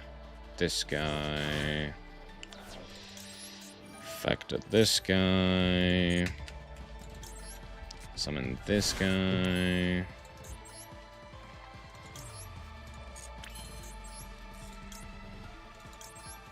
We'll go for this. Condemned. Google it. Dance. Boogie Wonderland. The hoodie. Crown.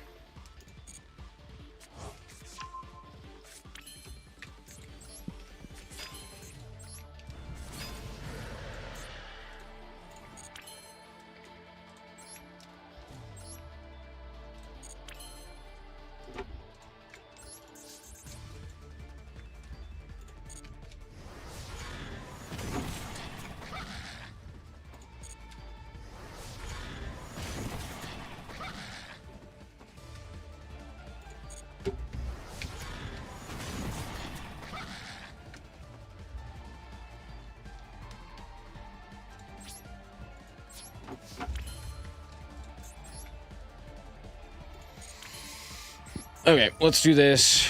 We'll go contact this guy.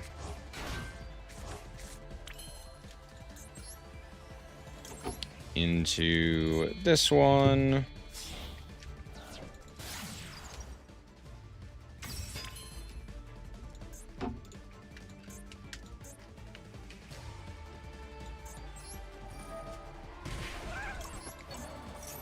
We'll search for the contact.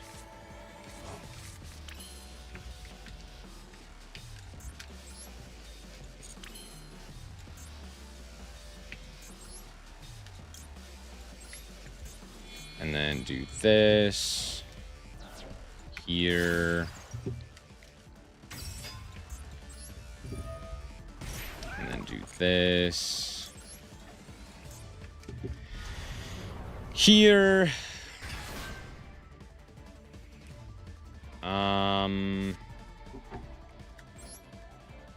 I'm gonna go dance as well.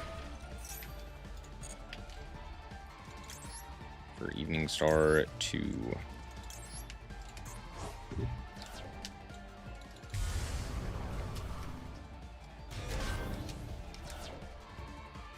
Cool. Set 1, set 2. Pass the turn.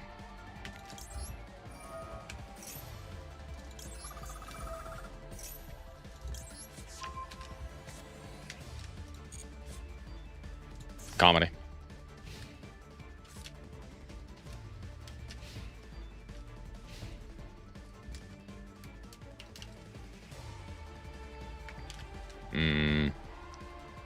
Sure.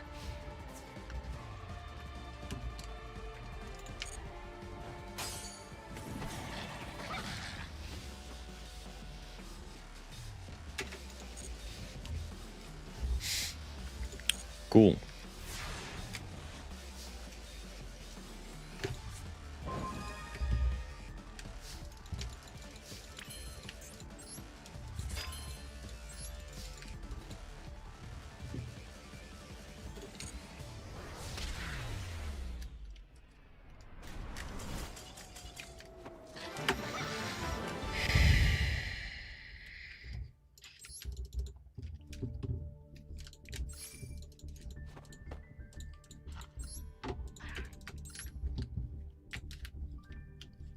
Was that fun?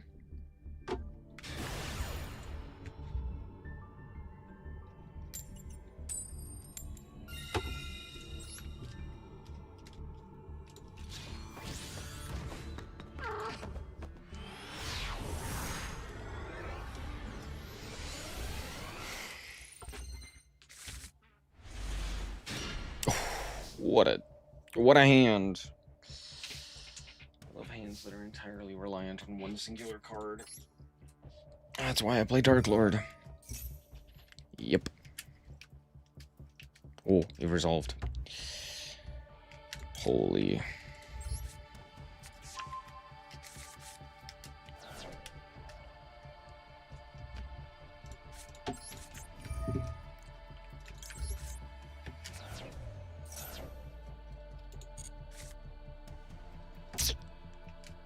Not the worst.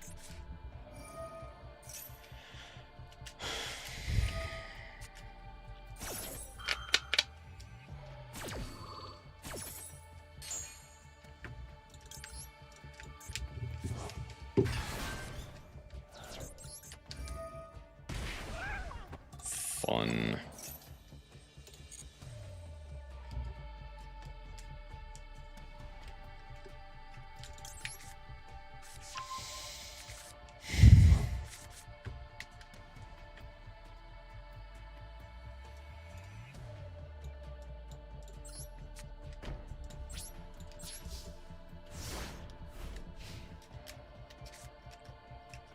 Yay.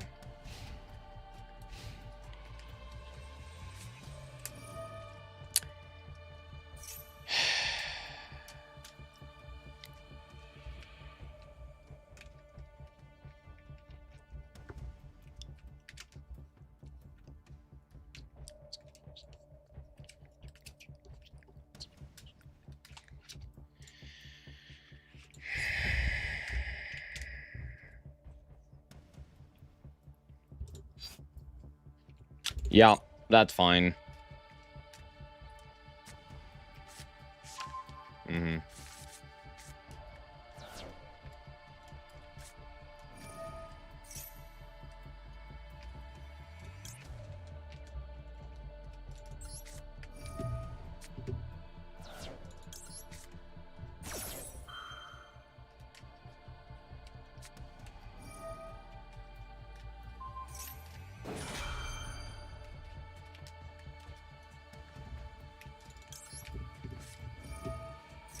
What a fun experience we're having.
doesn't do anything.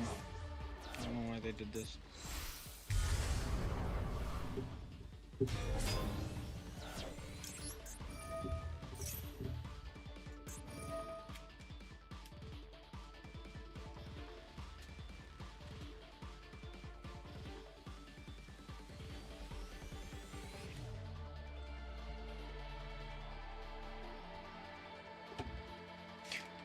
Because they can banish their own gods.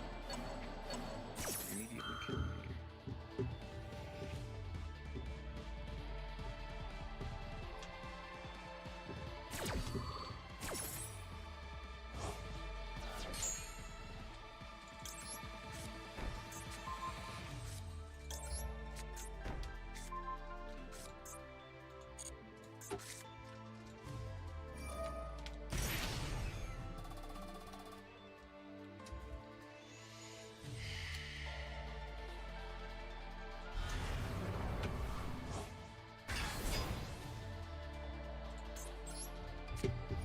Hmm.